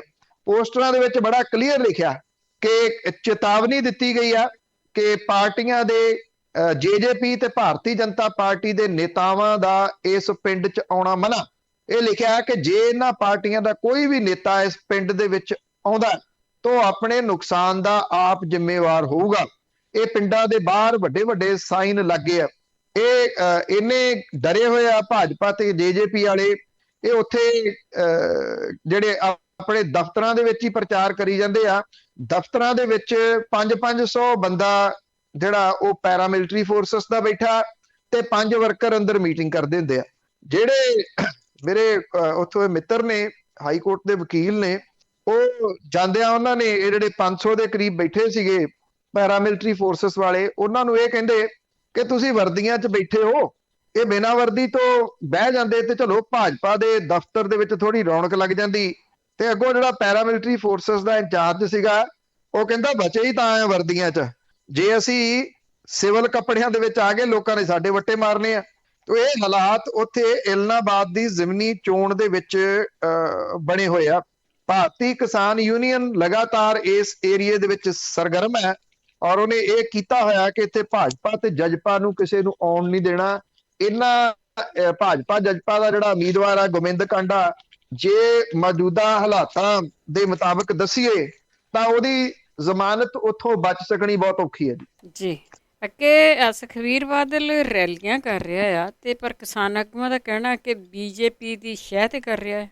ਦੇਖੋ, ਸੁਖਬੀਰ ਸਿੰਘ ਬਾਦਲ ਲਗਾਤਾਰ ਕਿਸੇ ਨਾ ਕਿਸੇ ਰੂਪ ਦੇ ਵਿੱਚ ਸ਼ਰਾਰਤ ਦੇ ਰੂਪ 'ਚ ਸਰਗਰਮੀਆਂ ਕਰ ਰਿਹਾ। ਉਹਨੇ ਪਹਿਲਾਂ 100 ਦਿਨ ਦੀ ਯਾਤਰਾ ਆਰੰਭੀ। ਉਹਨੇ ਫਸਾਉਣ ਦੀ ਕੋਸ਼ਿਸ਼ ਤਾਂ ਪੂਰੀ ਕੀਤੀ ਕਿ ਕਿਸਾਨ ਫਸ ਜਾਣ, ਸਿਰ ਪਾਟਣ ਇੱਕ ਦੂਜੇ ਦੇ, ਉਹਦੇ ਵਿੱਚੋਂ ਲਾਹਾ ਲੈਣਾ ਚਾਹੁੰਦਾ। ਉਹ ਗੱਲ ਬਣੀ ਨਹੀਂ। ਕਿਸਾਨ ਯੂਨੀਅਨਾਂ ਨੇ ਮੀਟਿੰਗ ਕਰਕੇ ਇਹ ਕਹਿਤਾ ਕਿ ਅਜੇ ਰੈਲੀਆਂ ਰੋਕੋ, ਬਾਕੀ ਤਾਂ ਸਾਰੇ ਰੁਕ ਗਏ। ਪਰ ਅਕਾਲੀ ਦਲ ਨੇ ਪਿਛਲੇ ਦਿਨਾਂ ਦੇ ਵਿੱਚ ਉਹਨੇ ਕੋਈ ਨਾ ਕੋਈ ਬਹਾਨਾ ਲੱਭਦਾ। ਉਹ ਉਸ ਮੁੱਖ ਮੰਤਰੀ ਦਾ ਘਰ ਘੇਰਨ ਤੁਰ ਪਿਆ ਜਿਹਨੂੰ ਮੁੱਖ ਮੰਤਰੀ ਬਣਿਆ ਅਜੇ ਘੱਟੋ ਘੱਟ ਹਫ਼ਤਾ ਹੀ ਹੋਇਆ ਸੀਗਾ। ਹੁਣ ਹਫ਼ਤੇ ਦੇ ਵਿੱਚ ਤੁਸੀਂ ਮੁੱਖ ਮੰਤਰੀ ਦਾ ਘਰ ਘੇਰਨ ਦੇ ਵਾਸਤੇ ਤੁਰ ਪਓ, ਇਹਦਾ ਮਤਲਬ ਤੁਹਾਡੇ ਕੋਲੇ ਪ੍ਰੋਗਰਾਮ ਹੈ ਨਹੀਂਗਾ ਕੋਈ। ਇੱਥੇ ਬਾਬੂ ਕਾਸ਼ੀ ਰਾਮ ਹੋਰਾਂ ਦਾ ਦਿਨ ਮਨਾਉਣ ਦੇ ਵਾਸਤੇ ਉਹਨੇ ਜਲੰਧਰ ਦੇ ਵਿੱਚ ਜਿਹੜੀ ਸੀ ਉਹ ਰੈਲੀ ਰੱਖ ਲਈ। ਉੱਥੇ ਜਦੋਂ ਇਹਦਾ ਕਾਫਲਾ ਜਾ ਰਿਹਾ ਸੀਗਾ ਤੇ ਕਿਸਾਨਾਂ ਨੇ ਵੱਡਾ ਵਿਰੋਧ ਕੀਤਾ। ਕਿਸਾਨਾਂ ਨੇ ਜੁੱਤੀਆਂ ਸੁੱਟੀਆਂ ਕਾਫਲੇ ਦੇ ਉੱਤੇ। ਪਹਿਲਾਂ ਪੰਥਕ ਸਭਾ ਦੇ ਵਿੱਚ ਉਹਦੀਆਂ ਵੋਟਾਂ ਗਵਾਚੀਆਂ। ਹੁਣ ਕਿਸਾਨਾਂ ਦੇ ਵਿੱਚ ਉਹ ਕਿਉਂ ਇਸ ਤਰੀਕੇ ਦਾ ਕਰ ਰਿਹਾ, ਇਹਦੇ ਵਾਸਤੇ ਜਿਹੜੀਆਂ ਕਿਸਾਨ ਜਥੇਬੰਦੀਆਂ ਨੇ ਉਹ ਇਹ ਗੱਲ ਕਹਿੰਦੀਆਂ ਨੇ ਕਿ ਭਾਰਤੀ ਜਨਤਾ ਪਾਰਟੀ ਦੇ ਕਹੇ ਦੇ ਉੱਤੇ ਸੁਖਬੀਰ ਸਿੰਘ ਬਾਦਲ ਜਾਣਬੁੱਝ ਕੇ ਇਹ ਰੈਲੀਆਂ ਕਰ ਰਿਹਾ ਕਿਉਂਕਿ ਭਾਰਤੀ ਜਨਤਾ ਪਾਰਟੀ ਵਾਲੇ ਤਾਂ ਡਰ ਗਏ, ਅੰਦਰ ਵੜ ਗਏ। ਉਹ ਤਾਂ ਨਹੀਂ ਕੁਝ ਵੀ ਕਰ ਰਹੇ। ਪਰ ਉਹਨਾਂ ਨੇ ਹੁਣ ਸੁਖਬੀਰ ਸਿੰਘ ਬਾਦਲ ਨੂੰ ਮੂਹਰੇ ਲਾ ਲਿਆ ਕਿ ਤੂੰ ਰੈਲੀਆਂ ਕਰ ਤਾਂ ਕਿ ਕਿਸਾਨਾਂ ਨੂੰ ਖਿਝਾਇਆ ਜਾ ਸਕੇ। ਹੁਣ ਇਸ ਮਾਮਲੇ ਦੇ ਉੱਤੇ ਵੇਖਦੇ ਹਾਂ ਕਿ ਕੀ ਕੁਛ ਜਿਹੜਾ ਇਹ ਕਰਦਾ ਸੁਖਬੀਰ ਸਿੰਘ ਬਾਦਲ, ਜਾਂ ਕਿੰਨਾ ਕੁ ਸਕਸੈਸ ਹੁੰਦਾ। ਪਰ ਕਿਸਾਨ ਜਥੇਬੰਦੀਆਂ ਨੇ ਇਹ ਗੱਲ ਜਿਹੜੀ ਕਹਿ ਦਿੱਤੀ ਕਿ ਇਹ ਰੈਲੀਆਂ ਭਾਰਤੀ ਜਨਤਾ ਪਾਰਟੀ ਦੇ ਨਾਂ ਦੇ ਹੇਠ ਨਹੀਂ, ਤਾਂ ਉਹ ਬੇਨਾਮੀਆਂ ਸਹੀ ਪਰ ਕਰਵਾ ਭਾਰਤੀ ਜਨਤਾ ਪਾਰਟੀ ਰਹੀ ਹੈ। ਇੱਕ ਗੱਲ ਜਿਹੜੀ ਅਕਸਰ ਚੱਲਦੀ ਆ ਕਿ ਇਹਨਾਂ ਦਾ ਕੋਈ ਸਮਝੌਤਾ ਕੈਂਸਲ ਨਹੀਂ ਹੋਇਆ, ਬਲਕਿ ਇਹ ਸਮਝੌਤਾ ਜਾਰੀ ਆ, ਅੱਜ ਵੀ ਕਿਸੇ ਨਾ ਕਿਸੇ ਹੋਰ ਰੂਪ ਦੇ ਵਿੱਚ ਜਾਰੀ ਹੈ। 9 ਮਾਸ ਦਾ ਰਿਸ਼ਤਾ ਕਿਵੇਂ ਟੁੱਟ ਜਾਊਗਾ? ਤੇ ਅਖੀਰਲੇ ਸਵਾਲ ਵੱਲ ਚੱਲਦੇ ਹਾਂ ਸਰੋਤੇ, ਜੇ ਤੁਹਾਡਾ ਵੀ ਕੋਈ ਸਵਾਲ ਆ ਤੁਸੀਂ ਕਾਲ ਕਰ ਸਕੋਗੇ 4082725200 408 272 5200। ਇੱਕ ਸਵਾਲ ਹੋਊਗਾ, ਉਸ ਤੋਂ ਬਾਅਦ ਆਪਣੇ ਬ੍ਰੇਕ ਲਵਾਂਗੇ, ਬ੍ਰੇਕ ਤੋਂ ਬਾਅਦ ਵਾਪਸ ਆਵਾਂਗੇ। ਰਾਜਾ ਵੜਿੰਗ ਵੱਲੋਂ ਬਾਦਲਾਂ ਦੀਆਂ ਬੱਸਾਂ ਆ ਉਹ ਫੜਨੀਆਂ ਉਸੇ ਤਰ੍ਹਾਂ ਸ਼ੁਰੂ, ਪਰ ਉਸਨੇ ਕੇਜਰੀਵਾਲ ਨੂੰ ਚਿੱਠੀ ਲਿਖੀ ਆ ਕਿ ਦੂਜੀਆਂ ਬੱਸਾਂ ਕਿਉਂ ਨਹੀਂ ਚਲਾਈਆਂ ਜਾ ਰਹੀਆਂ। ਦੇਖੋ, ਇਹ ਮੁੱਦਾ ਕਾਫੀ ਵੱਡਾ ਹੈ ਕਿਉਂਕਿ ਪੀਆਰਟੀਸੀ ਦੇ ਕੋਲੇ ਸ਼ਾਨਦਾਰ ਬੱਸਾਂ ਜਿਹੜੀਆਂ ਵੋਲਵੋ ਉਹ ਹੈਗੀਆਂ ਨੇ। ਇੱਕ ਵਾਰੀ ਇਹਨਾਂ ਨੇ ਸਟਾਰਟ ਕੀਤੀਆਂ ਸੀ, ਜਦੋਂ ਆਪਾਂ ਲਾਈਨਾਂ ਖੋਲਦੇ ਆ ਕਿਤੇ ਨਾ ਕਿਤੇ ਕੋਈ ਨਾ ਕੋਈ ਫੋਨ ਜਿਹੜਾ ਉਹ ਆਉਂਦਾ ਹੀ ਹੈ ਕਿ ਉਹਨਾਂ ਬੱਸਾਂ ਦਾ ਕੀ ਬਣਿਆ। ਉਹਨਾਂ ਬੱਸਾਂ ਦਾ ਸਭ ਨੂੰ ਪਤਾ ਹੈ ਕਿ ਇਹ ਬਣਿਆ ਸੀਗਾ ਕਿ ਇਹਨਾਂ ਨੇ ਰੋਕ ਦਿੱਤੀਆਂ ਸੀ, ਕਹਿੰਦੇ ਕਿ ਅਸੀਂ ਇਸ ਕਰਕੇ ਰੋਕੀਆਂ ਕਿ ਇਹਨਾਂ ਨੇ ਟੈਕਸ ਨਹੀਂ ਭਰਿਆ, ਬੱਸਾਂ ਨੇ ਟੈਕਸ ਨਹੀਂ ਭਰਿਆ, ਤੇ ਜਿਹੜਾ ਜਿਹਦੇ ਤਹਿਤ ਇਹਨਾਂ ਨੂੰ ਭਰਨਾ ਪੈਂਦਾ ਟੈਕਸ, ਕਿਉਂਕਿ ਇਹ ਟੂਰਿਸਟ ਦੇ ਤਹਿਤ ਚੱਲਦੀਆਂ ਨੇ ਬੱਸਾਂ। ਜਿਹੜੀ ਇਹਦੇ ਕੁੰਡੀ ਆ ਵਿਚਲੀ, ਜਿਹੜੀ ਟੂਰਿਸਟ ਪਰਮਿਟ ਹੈ, ਉਹਦੇ ਉੱਤੇ ਤੁਸੀਂ ਇੱਕ ਜਗ੍ਹਾ ਦੇ ਉੱਤੇ ਚੁੱਕ ਕੇ, ਮੰਨ ਲਓ ਅੰਮ੍ਰਿਤਸਰ ਤੋਂ ਪੈਸੇਂਜਰ ਚੁੱਕੇ ਦਿੱਲੀ ਏਅਰਪੋਰਟ ਤੇ ਲਾ ਸਕਦੇ ਹੋ, ਦਿੱਲੀ ਏਅਰਪੋਰਟ ਤੋਂ ਚੁੱਕੇ ਅੰਮ੍ਰਿਤਸਰ ਲਾ ਸਕਦੇ ਹੋ। ਜਿਹੜੀਆਂ ਵੱਡੇ ਪਰਿਵਾਰ ਦੀਆਂ ਬੱਸਾਂ ਨੇ ਉਹ ਕੀ ਕਰਦੀਆਂ ਨੇ ਸਭ ਨੂੰ ਪਤਾ, ਉਹ ਅੰਮ੍ਰਿਤਸਰ ਤੋਂ ਚੱਲੀ, ਅੰਮ੍ਰਿਤਸਰ ਤੋਂ ਚੁੱਕ ਕੇ ਰਾਹ ਤੋਂ ਜੰਡਿਆਲੇ ਤੋਂ ਚੁੱਕ ਲਏ, ਫਿਰ ਬਿਆਸ ਤੋਂ ਸਵਾਰੀਆਂ ਚੁੱਕੀਆਂ, ਫਿਰ ਜਲੰਧਰ ਤੋਂ ਚੁੱਕੀਆਂ, ਫਗਵਾੜੇ ਤੋਂ ਚੁੱਕੀਆਂ, ਲੁਧਿਆਣੇ ਤੋਂ ਚੁੱਕੀਆਂ, ਗੁਰਾਇਆਂ ਤੋਂ ਚੁੱਕੀਆਂ, ਖੰਨੇ ਤੋਂ ਚੁੱਕੀਆਂ, ਰਾਜਪੁਰਾ ਮੇਨ ਸਟੇਸ਼ਨ ਬਣਾਇਆ ਉੱਥੋਂ ਚੁੱਕੀਆਂ। ਮਤਲਬ ਕਿ ਹਰ ਜਗ੍ਹਾ ਤੋਂ ਸਵਾਰੀ ਇਦਾਂ ਹੀ ਚੁੱਕਦੇ ਆ, ਇਦਾਂ ਹੀ ਲਾਉਂਦੇ ਆ। ਪਰਮਿਟ ਉਹਨਾਂ ਦੇ ਕੋਲੇ ਵੀ ਟੂਰਿਸਟ ਹੈ। ਹੁਣ ਸਰਕਾਰੀ ਬੱਸਾਂ ਤਾਂ ਅਰਵਿੰਦ ਕੇਜਰੀਵਾਲ ਦੀ ਸਰਕਾਰ ਨੇ ਰੋਕਤੀਆਂ, ਇਹ ਕਹਿ ਕੇ ਕਿ ਇਹਨਾਂ ਦੇ ਕੋਲੇ ਜੈਨੂਅਨ ਪਰਮਿਟ ਨਹੀਂਗਾ। ਉਹਨੇ ਉਦੋਂ ਇਹ ਗੱਲ ਜ਼ਰੂਰ ਆਖੀ ਸੀਗੀ ਕਿ ਤੁਸੀਂ ਸਾਡੇ ਟਰਾਂਸਪੋਰਟ ਮਿਨਿਸਟਰ ਨਾਲ ਬੈਠੋ ਤੇ ਇਹਨੂੰ ਸੌਰਟ ਆਊਟ ਕਰ ਲਓ। ਮੈਨੂੰ ਯਾਦ ਹੈ ਚੰਗੀ ਤਰ੍ਹਾਂ ਉਦੋਂ ਇਹ ਗੱਲ ਕਹੀ ਸੀ। ਇੱਥੇ ਕੈਪਟਨ ਅਮਰਿੰਦਰ ਸਿੰਘ ਦੀ ਸਰਕਾਰ ਸੀ, ਇਹ ਤਾਂ ਬਿਆਨ ਜਾਰੀ ਕਰਦੇ ਰਹੇ ਕਿ ਜੀ ਅਰਵਿੰਦ ਕੇਜਰੀਵਾਲ ਨੇ ਬੱਸਾਂ ਰੋਕਤੀਆਂ, ਪਰ ਇਹਨਾਂ ਨੇ ਉਹਦੇ ਨਾਲ ਮੀਟਿੰਗ ਨਹੀਂ ਕੀਤੀ। ਜਾ ਕੇ ਟਰਾਂਸਪੋਰਟ ਮੰਤਰੀ, ਉੱਥੋਂ ਦੇ ਟਰਾਂਸਪੋਰਟ ਮੰਤਰੀ ਦੇ ਨਾਲ ਮੁਲਾਕਾਤ ਕਰੇ, ਜੇ ਉਹ ਜਵਾਬ ਦਿੰਦਾ ਤੇ ਫਿਰ ਉਹਨੂੰ ਨੰਗਿਆ ਕੀਤਾ ਜਾਵੇ। ਸਿੰਪਲ ਜਿਹਾ ਜਿਹੜਾ ਆਨਸਰ। ਹੁਣ ਇਹ ਚੰਗੀ ਗੱਲ ਹੈ, ਰਾਜਾ ਵੜਿੰਗ ਹੋਰੀ ਇਸ ਵੇਲੇ, ਅਮਰਿੰਦਰ ਸਿੰਘ ਰਾਜਾ ਵੜਿੰਗ ਐਕਟਿਵ ਨੇ, ਪੂਰੇ ਦਿਸ ਰਹੇ ਆ। ਕੋਈ 45 ਤੋਂ ਉੱਪਰ ਬੱਸਾਂ ਫੜੀਆਂ ਜਾ ਚੁੱਕੀਆਂ ਨੇ ਜਿਨ੍ਹਾਂ ਨੇ ਟੈਕਸ ਨਹੀਂ ਦਿੱਤਾ ਪੰਜਾਬ 'ਚ, ਬਿਨਾਂ ਟੈਕਸ ਤੋਂ ਚਲਾਈ ਜਾਂਦੇ ਆ। ਤੁਸੀਂ ਦੇਖੋ ਖੋਰਾ ਕਿਵੇਂ ਲੱਗ ਰਿਹਾ ਖਜ਼ਾਨੇ ਨੂੰ। ਹੁਣ ਉਹਨੇ ਚਿੱਠੀ ਲਿਖੀ ਆ ਅਰਵਿੰਦ ਕੇਜਰੀਵਾਲ ਨੂੰ ਕਿ ਦੱਸੋ ਕਿ ਇਹ ਸਾਡੀਆਂ ਬੱਸਾਂ ਪੀਆਰਟੀਸੀ ਦੀਆਂ ਬੰਦ ਕਿਉਂ ਕੀਤੀਆਂ, ਜਿਹੜੀ ਇਹਦੇ ਵਿੱਚ ਰਿਕੁਆਇਰਮੈਂਟ ਹੈ ਅਸੀਂ ਸਰਕਾਰ ਦੇ ਵੱਲੋਂ ਪੂਰੀ ਕਰਦੇ ਹਾਂ, ਤਾਂ ਮੈਨੂੰ ਮਿਲਣ ਦਾ ਸਮਾਂ ਦਿਓ।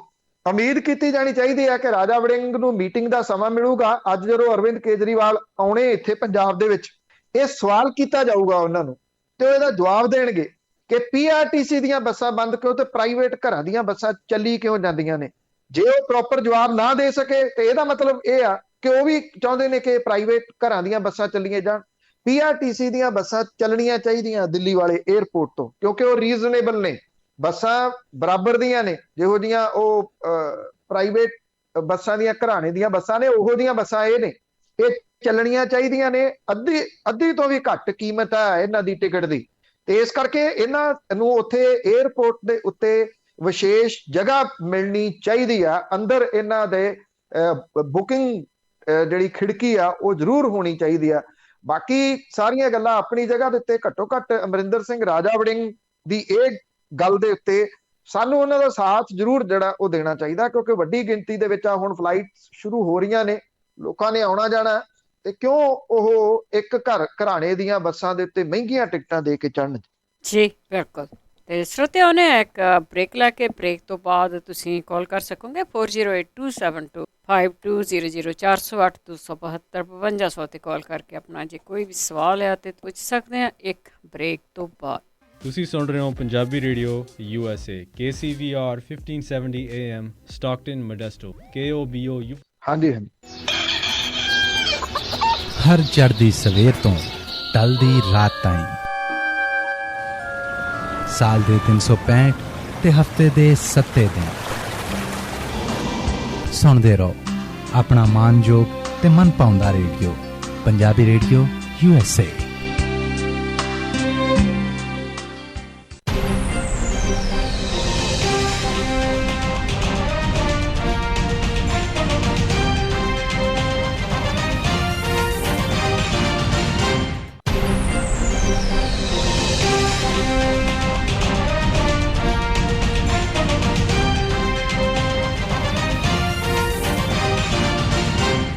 ਪੰਜਾਬੀ ਰੇਡੀਓ USA ਸੁਣ ਰਹੇ ਸਾਰੇ ਹੀ ਸਰੋਤਿਆਂ ਨੂੰ ਬਲਵਿੰਦਰ ਕੌਰ ਵੱਲੋਂ ਪਿਆਰ ਭਰੀ ਸਤਿ ਸ਼੍ਰੀ ਅਕਾਲ। ਸਰੋਤੇ ਪ੍ਰੋਗਰਾਮ ਖਬਰ ਤੇ ਨਜ਼ਰ ਵਿੱਚ ਸਾਡੇ ਨਾਲ ਹੁੰਦੇ ਨੇ ਬਲਤੇਜ ਪੰਨੂ ਜੀ, ਦੱਸਦੇ ਨੇ ਭਾਰਤ ਵਿੱਚ ਪੰਜਾਬ ਦੇ ਵਿੱਚ ਕੀ ਕੁਛ ਹੋ ਰਿਹਾ ਤੇ ਇਸ ਹਿੱਸੇ ਦੇ ਵਿੱਚ ਤੁਹਾਡੇ ਸਵਾਲਾਂ ਦੇ ਜਵਾਬ ਹੋਣਗੇ। ਤੁਸੀਂ ਕਾਫੀ ਜਣੇ ਹੋਲਡ 'ਤੇ ਹੋ ਤੇ ਜੇ ਤੁਹਾਨੂੰ ਲੱਗਦਾ ਹੈ ਕਿ ਲਾਈਨ ਬਿਜ਼ੀ ਹੈ ਤੇ ਤੁਸੀਂ ਦੁਬਾਰਾ ਕਾਲ ਕਰ ਸਕਦੇ ਆ ਥੋੜ੍ਹੀ ਦੇਰ ਬਾਅਦ। ਦੁਬਾਰਾ ਜੁੜ ਚੁੱਕੇ ਨੇ ਸਾਡੇ ਨਾਲ ਬਲਤੇਜ ਪੰਨੂ ਜੀ, ਸਤਿ ਸ਼੍ਰੀ ਅਕਾਲ, ਸਵਾਗਤ ਹੈ ਜੀ। ਜੀ ਧੰਨਵਾਦ ਜੀ। ਤੇ ਚੱਲਦੇ ਜੀ ਵਾਰੀ ਕਰਦੇ ਆ ਗੱਲ ਕੁਲਦੀਪ ਜੀ। ਬਲਵਿੰਦਰ ਭੈਣ ਜੀ ਤੇ ਬਲਤੇਜ ਪੰਨੂ ਜੀ, ਸਤਿ ਸ੍ਰੀ ਅਕਾਲ ਜੀ। ਸਤਿ ਸ਼੍ਰੀ ਅਕਾਲ ਜੀ। ਸਤਿ ਸ਼੍ਰੀ ਅਕਾਲ।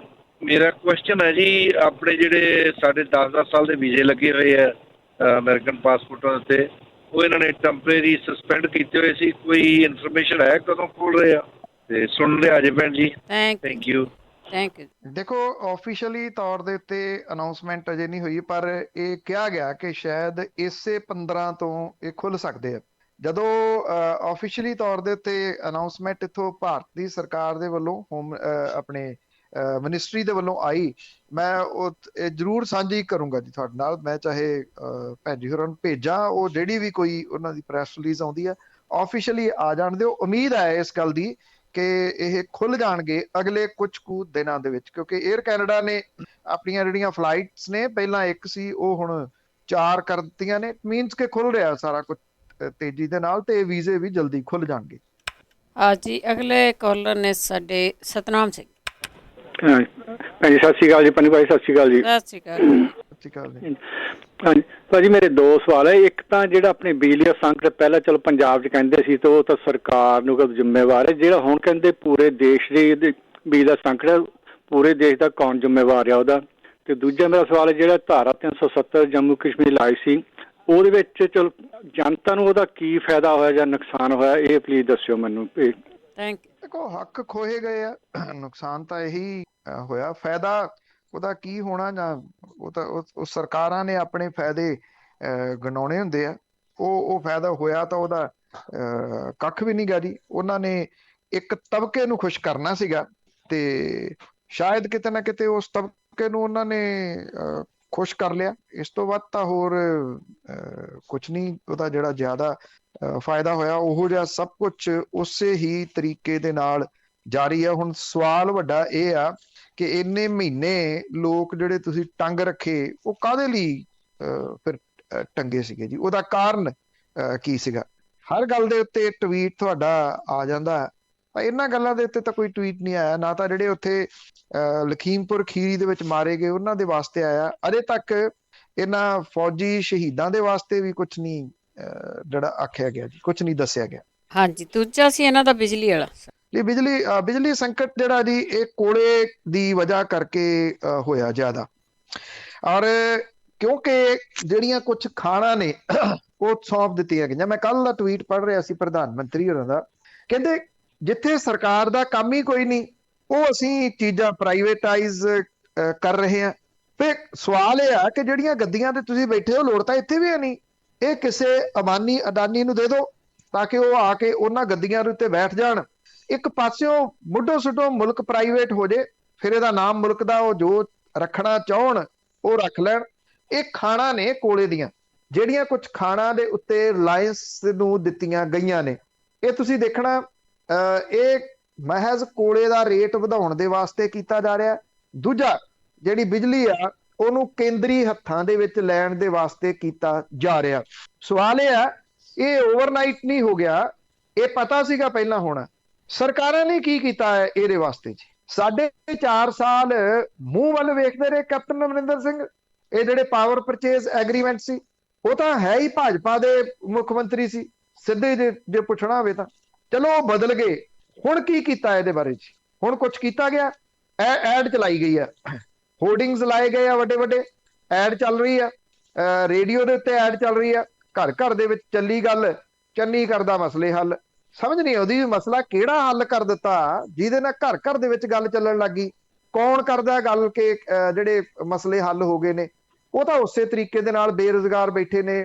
ਅੱਜ ਸਵੇਰੇ ਵੀ ਉਹ ਲੱਗੇ ਹੋਏ ਸੀ, ਜਦੋਂ ਤੁਹਾਡਾ ਫੋਨ ਪਹਿਲਾਂ ਆ ਰਿਹਾ ਸੀ, ਉਹ ਸਰਕਾਰੀ ਕਾਲਜਾਂ ਦੇ ਪ੍ਰੋਫੈਸਰ ਨੇ ਕਿ ਸਾਨੂੰ ਬਚਾਓ, ਅਸੀਂ ਮਾਰੇ ਗਏ, ਸਰਕਾਰੀ ਕਾਲਜ ਮਾਰੇ ਗਏ, ਉਹ ਖਤਮ ਹੋ ਰਹੇ ਨੇ।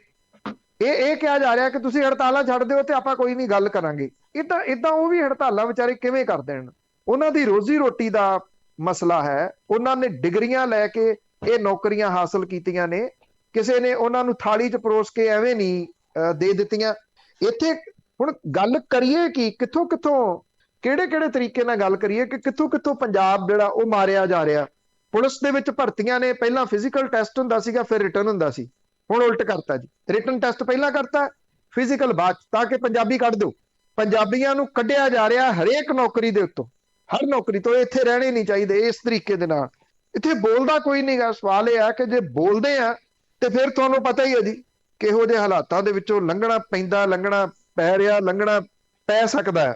ਬਹੁਤਾ ਹੁਣ ਬੋਲ ਨਹੀਂ ਰਿਹਾ ਜੀ। ਉਹਨਾਂ ਨੇ ਉਹ ਭੰਡ ਟਾਈਪ ਦੇ ਨਾਲ ਰੱਖ ਰਹੇ ਆ ਤੇ ਉਹ ਛੈਣੇ ਵਾਜੇ ਲੈ ਕੇ ਆਪਣੇ ਕੈਮਰੇ ਵਾਲੇ ਮਗਰ ਤੁਰੇ ਫਿਰਦੇ ਆ ਉਹਨਾਂ ਦੇ। ਇੱਥੇ ਵੀ ਸਾਦਾਪਣ ਜੀ, ਇੱਥੇ ਵੀ ਸਾਦਾਪਣ। ਬਹੁਤ ਚੰਗੀ ਗੱਲ ਹੈ ਸਾਦਾਪਣ, ਐਪਰੀਸ਼ੀਏਟ ਉਹਨੂੰ, ਸਾਦੇਪਣ ਨੂੰ ਕਰਦੇ ਆ। ਸਾਦੇਪਣ ਦੇ ਤੋਂ ਬਿਨਾਂ ਅੱਗੇ ਤੁਹਾਨੂੰ ਤੁਰਨਾ ਪਊਗਾ। ਤੁਹਾਡੇ ਕੋਲੇ 2 ਮਹੀਨੇ ਆ, 2 ਮਹੀਨਿਆਂ ਦੇ ਵਿੱਚ ਹੁਣ ਤੁਸੀਂ ਜੇ ਨਾ ਕੁਝ ਕਰ ਸਕੇ, ਮਸਲੇ ਤਾਂ ਸਾਰੇ ਦੇ ਸਾਰੇ ਉੱਥੇ ਹੀ ਖੜੇ ਆ। ਬਿਜਲੀ ਵਾਲਾ ਵੀ ਉੱਥੇ ਖੜਾ। ਇਹ ਬਿਜਲੀ ਦੀ ਸਥਿਤੀ ਅਜੇ ਹੋਰ ਗੰਭੀਰ ਹੋਊਗੀ। ਔਰ ਮੈਨੂੰ ਇਹ ਲੱਗਦਾ ਕਿ ਪਾਵਰ ਪਰਚੇਜ਼ ਐਗਰੀਮੈਂਟ ਰੱਦ ਨਹੀਂ ਕੀਤੇ ਜਾਣੇ ਇਸ ਸਰਕਾਰ ਤੋਂ, ਕਰ ਹੀ ਨਹੀਂ ਹੋਣੇ। ਇਹ ਤੁਸੀਂ ਨੋਟ ਕਰ ਲੈਣਾ ਜੀ। ਆਪਾਂ 2 ਮਹੀਨੇ ਬਾਅਦ ਗੱਲ ਕਰਾਂਗੇ। ਹਰਵਿੰਦਰ, ਸਤਿ ਸ਼੍ਰੀ ਅਕਾਲ। ਹਾਂਜੀ ਬਾਈ ਜੀ, ਦੋਨਾਂ ਨੂੰ ਸਤਿ ਸ਼੍ਰੀ ਅਕਾਲ ਜੀ। ਸਤਿ ਸ਼੍ਰੀ ਅਕਾਲ ਜੀ। ਮੇਰਾ ਕੁਐਸਚਨ ਬਗਰਾੜੀ ਤੇ ਹੈ ਜੀ। ਬਗਰਾੜੀ ਤੇ ਦੱਸਿਓ ਵੀ ਆਪਣਾ ਕੋਈ ਤੁਹਾਨੂੰ ਲੱਗਦਾ ਵੀ ਉਹਦਾ ਹੱਲ ਹੋਊਗਾ? ਤੇ ਜਿਹੜਾ ਚੰਨੀ ਸਾਹਿਬ ਲੱਗੇ ਆ ਜੀ, ਇਹ ਕਹਿੰਦੇ ਵੀ ਅਕਾਲੀ ਦਲ ਵੱਲੋਂ ਹੀ ਪ੍ਰੈਸ਼ਰ ਪਾ ਕੇ ਵੀ ਇਹਨਾਂ ਹਾਈ ਕਮਾਂਡ ਤੇ ਲਵਾਏ ਗਏ ਆ। ਇਹਦੇ ਬਾਰੇ ਕੋਈ ਹੈਗਾ ਸੱਚਾਈ? ਜਿਵੇਂ ਕੱਲ ਮੈਂ ਫੋਨ ਕੀਤਾ, ਉਹ ਕਹਿੰਦੇ ਇਹ ਤਾਂ ਅਕਾਲੀ ਦਲ ਦੇ ਹੀ ਆ ਜੀ, ਮਨਪ੍ਰੀਤ ਰਾਹੀਂ ਲਵਾਏ ਗਏ ਆ। ਹਾਂਜੀ, ਕੱਟਿਓ ਨਾ, ਮੈਂ ਸੁਣਨਾ ਜੀ। ਦੇਖੋ, ਮਨਪ੍ਰੀਤ ਬਾਦਲ ਹੋਰਾਂ ਦਾ ਰੋਲ ਤਾਂ ਹੈਗਾ ਇਹਦੇ ਵਿੱਚ, ਔਰ ਮਨਪ੍ਰੀਤ ਬਾਦਲ ਹੋਰੀ ਆਪਣੇ ਪਰਿਵਾਰ ਨੂੰ ਸੁਰੱਖਿਅਤ ਕਰ ਰਹੇ ਆ। ਇਹ ਗੱਲਾਂ ਬਹੁਤ ਵੱਡੇ, ਪਤਾ ਇਹਦਾ ਕੋਈ ਜਵਾਬ ਨਹੀਂ ਉਹ ਦੇ ਰਹੇ। ਹੁਣ ਤੁਸੀਂ ਦੇਖੋ, 4 ਦਿਨ ਤੋਂ ਕਿਸਾਨ ਮਨਪ੍ਰੀਤ ਬਾਦਲ ਦਾ ਘਰ ਘੇਰੀ ਬੈਠੇ ਆ, ਲੰਬੀ ਵਾਲਾ। ਇੱਕ ਬਿਆਨ ਨਹੀਂ ਉਹਦੇ ਉੱਤੇ ਆ ਰਿਹਾ। ਉਹਦੇ ਨਾਲ ਘੱਟੋ ਘੱਟ ਕਾਂਗਰਸ ਨੂੰ ਉਸ ਏਰੀਏ ਦੇ ਵਿੱਚ 6 ਸੀਟਾਂ ਦੇ ਉੱਤੇ ਇਹਦਾ ਸਿੱਧਾ ਅਸਰ ਪੈ ਰਿਹਾ। ਮਨਪ੍ਰੀਤ ਸਿੰਘ ਬਾਦਲ ਹੋਰੀ ਇਹਦਾ ਮਤਲਬ ਸੋਚਦੇ ਆ ਕਿ ਪੈਣ ਦਿਓ, ਕਾਂਗਰਸ ਨੂੰ ਅਸਰ ਪਊਗਾ ਤੇ ਉਹ ਜਾਣਗੀਆਂ ਕਿੱਧਰ ਸੀਟਾਂ। ਉਹ ਹਰ ਕੰਮ ਉਹੋ ਜਿਹਾ ਜਿਹੜਾ ਕਰ ਰਹੇ ਆ। ਬਰਗਾੜੀ ਦੇ ਤੁਸੀਂ ਪੁੱਛਿਆ, ਬਰਗਾੜੀ ਵਾਲੇ ਮਾਮਲੇ ਦੇ ਵਿੱਚ ਜਿਹੜੇ ਜ਼ਮਾਨਤਾਂ ਜਿਨ੍ਹਾਂ ਦੀਆਂ ਹੋ ਗਈਆਂ ਸੀ, ਉਹਨਾਂ ਨੇ ਜਿਹੜਾ ਸਮਾਨ ਮੰਗਿਆ ਕਿ ਆਹ ਸਾਨੂੰ ਸਮਾਨ ਪ੍ਰੋਵਾਈਡ ਕਰਾਓ, ਉਹ ਪੁਲਿਸ ਪ੍ਰੋਵਾਈਡ ਨਹੀਂ ਉਹਨੇ ਕਰਵਾ ਸਕਣਾ, ਜਾਂ ਸਰਕਾਰੀ ਵਕੀਲਾਂ ਨੇ ਇਹ ਕਿਹਾ ਜੀ ਸਾਡੀ ਇਹਦੇ ਤਿਆਰੀ ਨਹੀਂ, ਅੱਗੇ ਤਰੀਕ ਪਾ ਦਿਓ। ਅੱਗੇ ਤਰੀਕ ਪੈ ਗਈ। ਹਾਈ ਕੋਰਟ ਦੇ ਵਿੱਚ ਜਦੋਂ ਗਏ, ਉੱਥੇ ਇਹਨਾਂ ਵੱਲੋਂ ਪੇਸ਼ ਹੀ ਕੋਈ ਨਹੀਂ ਹੋਇਆ। ਜਿਹੜੇ ਪਬਲਿਕ ਪ੍ਰੋਸੀਕਿਊਟਰ ਲਾਏ ਗਏ RS ਬੈਂਸ, ਉਹਨਾਂ ਦੀ ਇਮਾਨਦਾਰੀ, ਉਹਨਾਂ ਦੀ ਲਿਆਕਤ ਦੇ ਉੱਤੇ 1% ਵੀ ਕੋਈ ਸ਼ੱਕ ਨਹੀਂਗਾ। ਪਰ ਉਹ ਇਕੱਲੇ ਕੀ ਕਰ ਸਕਣਗੇ, ਇਹ ਬਹੁਤ ਵੱਡਾ ਸਵਾਲ ਹੈ। ਔਰ ਉਹ ਕੁਝ ਕਰ ਸਕਣਗੇ, ਇਹ ਵੀ ਆਪਣੇ ਆਪ ਸਵਾਲ ਹੈ। ਉਹਨਾਂ ਦਾ ਅਹੁਦਾ ਚੈਲੰਜ ਹੋ ਜਾਣਾ। ਮੈਨੂੰ ਲੱਗਦਾ ਹੈ ਕਿ ਜੇ ਜਿਹੜੇ ਬੈਂਸ ਸਾਹਿਬ ਨੇ ਉਹ ਨਹੀਂ ਕੁਝ ਕਰ ਸਕਦੇ, ਦਿਸਦਾ ਉਹਨਾਂ ਨੂੰ ਵੀ ਹੈ, ਤੇ ਉਹ ਘੱਟੋ ਘੱਟ ਪਬਲਿਕ ਪ੍ਰੋਸੀਕਿਊਟਰ ਦਾ ਅਹੁਦਾ ਛੱਡ ਦੇਣ। ਐਵੇਂ ਮੁਫਤ ਦੀ ਬਦਨਾਮੀ ਨਾ ਲੈਣ। ਉਹਨਾਂ ਦੇ ਟੱਬਰ ਨੇ ਅੱਜ ਤੱਕ ਕੋਈ ਇਸ ਤਰ੍ਹਾਂ ਦੀ ਬਦਨਾਮੀ ਖੱਟੀ ਨਹੀਂ ਗਈ। ਚਾਹੇ ਉਹ ਸਾਬਕਾ ਜਸਟਿਸ ਅਜੀਤ ਸਿੰਘ ਬੈਂਸ ਨੇ, ਜਿਹੜੇ ਉਹਨਾਂ ਦੇ ਪਿਤਾ ਨੇ, ਉਹਨਾਂ ਨੇ, ਤੇ ਨਾ RS ਬੈਂਸ ਹੋਰਾਂ ਨੇ। ਇਹ ਪਰਿਵਾਰ ਮਨੁੱਖੀ ਅਧਿਕਾਰਾਂ ਲਈ ਲੜਦਾ ਰਹਿਣ ਵਾਲਾ ਪਰਿਵਾਰ ਹੈ, ਨਿਰੰਤਰ ਉਹ ਲੜਦੇ ਨੇ, ਉਹਨਾਂ ਕੋਲ ਬਹੁਤਾ ਕੁਝ ਹੋ ਨਹੀਂ ਸਕਣਾ। ਮੈਂ ਕੋਈ ਨਿਰਾਸ਼ਾਵਾਦੀ ਨਹੀਂ, ਪਰ ਮੈਂ ਤੁਹਾਨੂੰ ਗਰਾਊਂਡ ਰਿਐਲਿਟੀ ਦੱਸ ਰਿਹਾ ਕਿ ਇਹਦੇ ਚ ਬਹੁਤਾ ਕੁਝ ਨਹੀਂ ਕੀਤਾ ਜਾ ਸਕਣਾ ਉਹਨਾਂ ਤੋਂ। ਜੀ ਜੱਸੀ ਗਿੱਲ ਜੀ। ਹਾਂਜੀ ਭੈਣ ਜੀ ਸਤਿ ਸ਼੍ਰੀ ਅਕਾਲ। ਪੰਨੂ ਸਾਹਿਬ ਸਤਿ ਸ਼੍ਰੀ ਸਤਿ ਅਕਾਲ। ਸ਼੍ਰੀ ਅਕਾਲ। ਸਤਿ ਸ਼੍ਰੀ ਅਕਾਲ ਜੀ। ਅੱਛਾ ਪੰਨੂ ਸਾਹਿਬ, ਆਪਣੇ 31 ਜਥੇਬੰਦੀਆਂ ਪੰਜਾਬ ਦੀਆਂ ਜਿਹੜੀਆਂ ਕਿਸਾਨ ਯੂਨੀਅਨ ਦੀਆਂ, ਤੇ ਜੇ ਉਹ ਸਾਰੇ ਜਥੇਬੰਦੀਆਂ ਆਪਣੇ ਵੱਲੋਂ 4 ਆਜ਼ਾਦ ਉਮੀਦਵਾਰ ਖੜੇ ਕਰ ਦੇਣ, ਕਹਿ ਦੇਣ ਵੀ ਆਹ ਸਾਡੇ ਬੰਦੇ ਹੈਗੇ, ਆਪ ਨਾ ਲੜਨ ਜਾਣਾ ਇਲੈਕਸ਼ਨ, ਤੇ ਕੀ ਤੁਹਾਡਾ ਖਿਆਲ ਆ ਵੀ ਇਹ ਆਪਣਾ ਦਿੱਲੀ ਤੋਂ ਖੇੜਾ ਛੁੱਟ ਸਕਦਾ ਜੇ ਹੈਲਪ ਕਰ ਦੇਣਾ ਆਜ਼ਾਦ ਉਮੀਦਵਾਰ ਦੀ? ਤੁਹਾਡੇ ਇਹਦੇ ਬਾਰੇ ਕੀ ਖਿਆਲ ਆ ਜੀ? Thank you. ਦੇਖੋ, ਜਿੱਥੋਂ ਤੱਕ ਤਾਂ ਹੈਗੀ ਆ ਜੀ ਪੰਜਾਬ ਦੀ ਰਾਜਨੀਤੀ ਦੀ ਗੱਲ, ਜਿਹੜਾ ਤੁਹਾਨੂੰ ਰੀਜਨਲ ਪਾਰਟੀ ਤੇ ਤਾਂ ਆਉਣਾ ਹੀ ਪਊਗਾ। ਪੰਜਾਬ ਬਚੂਗਾ ਹੀ ਤਾਂ। ਰੀਜਨਲ ਪਾਰਟੀ ਕਿਹੜੇ ਰੂਪ ਚ ਆਵੇ, ਇਹ ਸਵਾਲ ਜ਼ਰੂਰ ਹੈਗਾ ਜੀ, ਵੱਡਾ ਇਹ ਸਵਾਲ ਹੈ। ਦੂਸਰਾ ਇਹਦੇ ਵਿੱਚ ਪੁਆਇੰਟ ਜਿਹੜਾ ਇਹ ਆ ਕਿ ਅਜੇ ਜੇ ਜਥੇਬੰਦੀਆਂ ਇੱਧਰ ਨੂੰ ਤੁਰ ਪੈਂਦੀਆਂ ਨੇ, ਇਹੀ ਚਾਹੁੰਦੀ ਹੈ ਕੇਂਦਰ ਦੀ ਸਰਕਾਰ, ਜੋ ਤੁਸੀਂ ਚਾਹ ਰਹੇ ਹੋ ਕਿ ਇਹ ਐਸ ਸੂਨ ਅਨਾਉਂਸ ਕਰਨ ਤੇ ਉਹਨਾਂ ਨੂੰ ਬਦਨਾਮ ਕਰਨ ਦਾ ਮੌਕਾ ਮਿਲੇ ਵੀ ਅਸੀਂ ਤਾਂ ਪਹਿਲਾਂ ਹੀ ਕਹਿੰਦੇ ਸੀਗੇ। ਇਹ ਤਾਂ ਸਿਆਸਤ ਚ ਆਉਣਾ ਚਾਹੁੰਦੇ ਆ। ਇਹ ਸਿਆਸਤ ਦੇ ਵਿੱਚ ਆਉਣਾ ਇਹਨਾਂ ਦਾ ਮਕਸਦ ਸੀਗਾ। ਖੇਤੀ ਕਾਨੂੰਨਾਂ ਦਾ ਇਹ ਕੋਈ ਨਹੀਂ ਵਿਰੋਧ ਕਰ ਰਹੇ, MSP ਨਾਲ ਇਹਨਾਂ ਨੂੰ ਕੋਈ ਲੈਣਾ ਦੇਣਾ ਨਹੀਂਗਾ। ਇਹ ਤਾਂ ਮਹਿਜ਼ ਸਿਆਸਤ ਦੇ ਵਿੱਚ ਅਹੁਦੇ ਲੈਣ ਦੇ ਵਾਸਤੇ ਆਏ ਸੀ, ਤਾਂ ਕਰਕੇ ਗੁੰਮਰਾਹ ਕਰਕੇ ਕਿਸਾਨਾਂ ਨੂੰ ਆਪਣੇ ਨਾਲ ਇਸ ਮੋਰਚੇ ਦੇ ਵਿੱਚ ਲੈ ਆਏ। ਮੇਰੀ ਜਾਚੇ ਇਹ ਸਮਾਂ ਨਹੀਂਗਾ। ਹੁਣ ਬਹੁਤ ਸਾਰੇ ਕਹਿਣਗੇ ਕਿ 22 ਨੇੜੇ ਆ ਗਿਆ। ਗੱਲ 22 ਦੇ ਨਾਲ ਇਹ ਸਮੱਸਿਆ ਹੱਲ ਨਹੀਂ ਹੋਣੀ। ਇਹਦੇ ਲਈ ਇੱਕ ਤਾਂ ਲੰਬਾ ਸੋਚਣਾ ਪਊਗਾ, ਇੱਕ ਹੇਠੋਂ ਸੋਚਣਾ ਪਊਗਾ। ਅਜੇ ਕਿਸਾਨ ਜਥੇਬੰਦੀਆਂ ਦਾ ਸਾਰਾ ਧਿਆਨ ਮੋਰਚੇ ਦੇ ਉੱਤੇ ਕੇਂਦਰਿਤ ਰਹਿਣਾ ਚਾਹੀਦਾ। ਮੈਂ ਪਹਿਲੇ ਦਿਨ ਤੋਂ ਇਹ ਗੱਲ ਜਿਹੜੀ ਉਹ ਕਹਿ ਰਿਹਾ, ਮੈਂ ਅੱਜ ਵੀ ਉਸ ਗੱਲ ਦੇ ਉੱਤੇ ਕਾਇਮ ਆ। ਜੇ ਕਿਸਾਨ ਜਥੇਬੰਦੀਆਂ ਏਦਾਂ ਦੀ ਕੋਈ ਗੱਲ ਕਰਦੀਆਂ ਨੇ ਕਿ 4 ਬੰਦੇ ਜਿਹੜੇ ਉਹ ਖੜੇ ਕਰ ਦਿਓ, ਇਹ ਧਿਆਨ ਉਖੜ ਜਾਊਗਾ ਉੱਥੋਂ। ਤੇ ਤੁਹਾਨੂੰ ਲੱਗਦਾ ਕਿ ਇੱਕ ਜਥੇਬੰਦੀ ਜਿਹੜੀ ਆ ਉਹ 4 ਬੰਦੇ ਖੜੇ ਕਰ ਦੂਗੀ ਤੇ ਬਾਕੀ ਜਿਹੜੇ ਨੇ ਉਹ ਮੰਨ ਜਾਣਗੇ ਵੀ ਕੋਈ ਗੱਲ ਨਹੀਂ, ਜੇ ਇਹ 4 ਨੇ ਤੇ ਕੋਈ ਨਹੀਂ, ਅਸੀਂ ਇਹਨਾਂ ਦੀ ਸਪੋਰਟ ਕਰਾਂਗੇ? ਨਾ, ਉੱਥੇ ਤਾਂ 40 ਹੋਣੇ ਆ ਟਿਕਟ ਲੈਣ ਦੇ ਵਾਸਤੇ। ਇਹ ਇਹਨਾਂ ਦੇ ਸਿਰ ਪਾਟਣੇ ਫਿਰ ਸ਼ੁਰੂ ਹੋ ਜਾਣਗੇ। ਇਹ ਉੱਥੇ ਇਕੱਠੇ ਬੈਠੇ ਆ, ਜਦੋਂ ਇੱਥੇ ਆ ਕੇ ਸਿਆਸਤ ਦੇ ਵਿੱਚ ਆਏ, ਤਮਾਸ਼ਾ ਵੇਖਣਾ ਤੁਸੀਂ ਫੇਰ ਕੀ ਬਣਦਾ। ਜੀ ਜੀ। ਅੱਗੇ ਸਰਬਜੀਤ ਸਿੰਘ ਜੀ। ਹਾਂਜੀ ਭੈਣ ਜੀ, ਇਹਦਾ ਪੰਨੂ ਸਾਹਿਬ ਆਪ ਜੀ ਨੂੰ ਸਤਿ ਸ੍ਰੀ ਅਕਾਲ ਜੀ। ਸਤਿ ਸ਼੍ਰੀ ਅਕਾਲ। ਸਤਿ ਸ਼੍ਰੀ ਅਕਾਲ ਜੀ। ਪੰਨੂ ਸਾਹਿਬ 2 ਸਵਾਲ ਜੀ। ਮੈਂ ਪਹਿਲਾ ਹੈਗਾ ਜੀ, ਏਦਾਂ ਇੱਥੇ ਤੁਸੀਂ ਜ਼ਰੂਰ ਦੱਸਿਓ, ਏਦਾਂ ਲੱਗਦਾ ਜੀ ਪੰਜਾਬ ਲਵਾਰਸ ਹੋ ਚੁੱਕਾ ਹੈ ਵੀ ਹਰ ਵਕਤ ਦਿੱਲੀ ਤੋਂ ਆਏ ਲੀਡਰਾਂ ਵੱਲ ਹੀ ਦੇਖਦਾ ਰਹਿੰਦਾ ਜੀ। ਤੇ ਦੂਜਾ ਸਵਾਲ ਹੈਗਾ ਜੀ, ਪੰਜਾਬ ਵਿੱਚ ਨਸ਼ੇ ਨਾਲ 1-2 ਮੌਤਾਂ ਰੋਜ਼ ਹੁੰਦੀਆਂ, ਤੇ ਸਾਡੇ ਨਵੇਂ ਬਣੇ ਗ੍ਰਹਿ ਮੰਤਰੀ ਸਾਹਿਬ ਪਹਿਲਾਂ ਕਹਿੰਦੇ ਸੀ ਮੈਂ ਸੈਣੀ ਨੂੰ ਕੰਧ ਟੱਪ ਕੇ ਫੜ ਲਵਾਂ। ਚਲੋ ਸੈਣੀ ਦਾ ਨਾਂ ਫੜੇ ਹੋਇਆ, ਪਰ ਨਸ਼ੇ ਵਾਲਿਆਂ ਨੂੰ ਤਾਂ ਇਹ ਫੜ ਸਕਦਾ ਜੀ, ਪਰ ਉਹ ਹੀ ਮੈਨੂੰ ਲੱਗਦਾ ਉਹਦਾ ਲੈ ਕੇ ਇੱਕ ਪਾਸੇ ਜੇ ਹੋ ਕੇ ਬਹਿ ਗਿਆ ਜੀ। ਇਹ ਤੇ ਦੱਸਿਓ ਜੀ ਥੋੜਾ ਜਿਹਾ। ਧੰਨਵਾਦ ਬਹੁਤ ਬਹੁਤ ਜੀ। Thank you. ਦੇਖੋ, ਕੋਈ ਕੰਮ ਨਹੀਂ ਹੋ ਰਿਹਾ ਕਿਸੇ ਵੀ ਮਾਮਲੇ ਦੇ ਉੱਤੇ ਹਾਲ ਦੀ ਘੜੀ। ਇਹ ਬਿਲਕੁਲ ਗੱਲ ਸਹੀ ਆ। ਹੁਣ ਜੇ ਉਠਾਉਣੇ ਆ ਤੇ ਨਾਲ ਦੀ ਨਾਲ ਲੋਕ ਬੋਲਣਾ ਸ਼ੁਰੂ ਕਰ ਦਿੰਦੇ ਆ ਕਿ ਜੀ ਅਜੇ ਲੱਗਿਆਂ ਨੂੰ ਇੰਨੇ ਦਿਨ ਹੋਏ, ਤੁਸੀਂ ਹੁਣੇ ਸਵਾਲ ਕਰਨੇ ਸ਼ੁਰੂ ਕਰਤੇ, ਤੁਸੀਂ ਸਿਰਫ ਸਵਾਲ ਹੀ ਕਰਦੇ ਹੋ, ਤੁਸੀਂ ਨੈਗੇਟਿਵ ਹੀ ਸੋਚਦੇ ਹੋ। ਇਹ ਮੁੜ ਕੇ ਫਿਰ ਲੋਕ ਦੂਜੇ ਪਾਸੇ ਨੂੰ ਤੁਰ ਪੈਂਦੇ ਆ। ਕਰੀਏ ਤੇ ਕੀ ਕਰੀਏ ਜੀ? ਉਹ ਸਮੱਸਿਆ ਜਿਹੜੀ ਆ ਉਹ ਇਹੋ ਜੀ ਬਣੀ ਹੋਈ ਆ ਕਿ ਚੁੱਪ ਰਿਹਾ ਤਾਂ ਮਰ ਜਾਵਾਂਗਾ, ਬੋਲ ਪਿਆ ਤਾਂ ਮਾਰ ਦੇਣਗੇ, ਚੁੱਪ ਰਿਹਾ ਤਾਂ ਮਰ ਜਾਵਾਂਗਾ। ਉਹੋ ਜਿਹੇ ਹਾਲਾਤ ਨੇ। ਬੋਲਦੇ ਆ ਤੇ ਤਾਂ ਫਸਦੇ ਆ, ਨਹੀਂ ਬੋਲਦੇ ਤੇ ਤਾਂ ਫਸਦੇ ਆ। ਕਰੀਏ ਕੀ ਜੀ? ਕਿ ਕਿਵੇਂ ਇਹਨਾਂ ਨੂੰ ਕਹੀਏ ਕਿ ਆਹ ਹਾਲਾਤ ਨੇ। ਹੁਣ ਕੱਲ ਨੂੰ ਫੇਰ ਤਰੀਕ ਆ ਹਾਈ ਕੋਰਟ ਦੇ ਵਿੱਚ ਡਰੱਗ ਵਾਲੇ ਮਾਮਲੇ ਦੇ ਉੱਤੇ। ਇੱਥੇ ਇੱਕ ਨੈਸ਼ਨਲ ਚੈਨਲ ਹੈ ਬਹੁਤ ਵੱਡਾ, NDTV, ਉਹਦੇ ਉੱਤੇ ਡਿਬੇਟ ਸੀਗੀ ਨਸ਼ੇ ਦੇ ਮਾਮਲੇ ਤੇ। ਮੈਂ ਤਾਂ ਉਹ ਜਿੰਨਾ ਕਿ ਮੈਨੂੰ ਸਮਾਂ ਮਿਲਿਆ ਮੈਨੂੰ ਕੱਟ ਦਿੱਤਾ ਗਿਆ। ਹਾਲਾਂਕਿ ਵਿੱਚੋਂ ਜਦੋਂ ਉਹ ਪੋਰਟ ਦੀ ਗੱਲ 3000 ਕਿਲੋ ਦੀ ਆਉਣ ਲੱਗੀ ਸੀ, ਉਦੋਂ ਉਹਨਾਂ ਨੇ ਰੋਕ ਦਿੱਤਾ। ਪਰ ਮੈਂ ਉੱਥੇ ਨੈਸ਼ਨਲ ਪੱਧਰ ਦੇ ਉੱਤੇ ਤਾਂ ਇਹ ਗੱਲ ਪਹੁੰਚਾਉਣ ਦੇ ਵਿੱਚ ਸਫਲ ਰਿਹਾ ਜੀ ਕਿ ਐਕਚੁਅਲੀ ਪੰਜਾਬ ਦੀ ਡਰੱਗ ਸਮੱਸਿਆ ਟ੍ਰਾਇੰਗਲ ਤੌਰ ਦੇ ਉੱਤੇ ਕਿਵੇਂ ਵੱਡੀ ਹੈ, ਕੌਣ ਇਹਦੇ ਵਿੱਚ ਸ਼ਾਮਲ ਹੈ। ਤੇ 2.5 ਸਾਲ ਹੋ ਗਏ ਸਾਡੀ ਰਿਪੋਰਟ ਪਈ ਨੂੰ, ਸਾਡੇ ਤਾਂ ਪੰਜਾਬ ਹਰਿਆਣਾ ਹਾਈ ਕੋਰਟ ਹੀ ਰਿਪੋਰਟ ਨਹੀਂ ਖੋਲ ਰਿਹਾ। ਨਾ ਇਹ ਖੁਲਵਾਉਣ ਦੀ ਕੋਸ਼ਿਸ਼ ਦੇ ਵਿੱਚ ਨੇ ਪੋਲੀਟੀਸ਼ੀਅਨ। ਇੱਥੇ ਮਹਿਰਾਜ ਦੇ ਵਿੱਚ ਕੱਲ ਡੈਥ ਹੋਈ ਆ ਮੁੰਡੇ ਦੀ, ਉਹ ਨਾਂ ਲਿਖ ਗਿਆ ਮੈਂ ਇਹਨਾਂ ਕੋਲ ਨਸ਼ੇ ਲਿਆਉਣਾ, ਉਹਦੀ ਹੱਥ ਲਿਖਤ ਮੇਰੇ ਕੋਲੇ ਆ। ਕੱਲ ਉਹ ਫੜਵਾਤੇ ਪਿੰਡ ਵਾਲਿਆਂ ਨੇ ਤੇ ਮੁੜ ਕੇ ਹੋਇਆ ਇਹ ਕਿ ਉਹਨੂੰ ਫੇਰ ਛੱਡਤਾ DSP ਨੇ ਜੀ। ਇਹ ਤੇ ਤੁਸੀਂ ਹੁਣ ਕਰੋਗੇ ਕਿ ਅੱਜ ਸਵਾਲ ਕਰਾਂਗੇ, ਜਿਹੜੇ ਗ੍ਰਹਿ ਮੰਤਰੀ ਨੂੰ ਵੀ ਕਰਾਂਗੇ, ਹਰ ਹਾਲਤ ਚ ਕਰਾਂਗੇ, ਔਰ ਉਹਦੇ ਕੀ ਜਵਾਬ ਮਿਲਦੇ ਨੇ ਇਹ ਬਾਅਦ ਦੇ ਵਿੱਚ ਪਤਾ ਲੱਗੂਗਾ। ਪਰ ਕਰਾਂਗੇ ਜ਼ਰੂਰ ਜੀ, ਜਿੰਨੇ ਜੋਗੇ ਆ ਸਵਾਲ ਕਰਨ ਦੇ ਵਾਸਤੇ ਉਹ ਆਪਣੇ ਅਖੀਰਲੇ ਸਾਹ ਤੱਕ ਕਰਦੇ ਰਹਾਂਗੇ ਜੀ। ਜੋਗਾ ਸਿੰਘ ਜੀ। ਭਾਈ ਸਤਿ ਸ਼੍ਰੀ ਅਕਾਲ। ਸਤਿ ਸ਼੍ਰੀ ਅਕਾਲ ਜੀ। ਸਤਿ ਸ਼੍ਰੀ ਅਕਾਲ।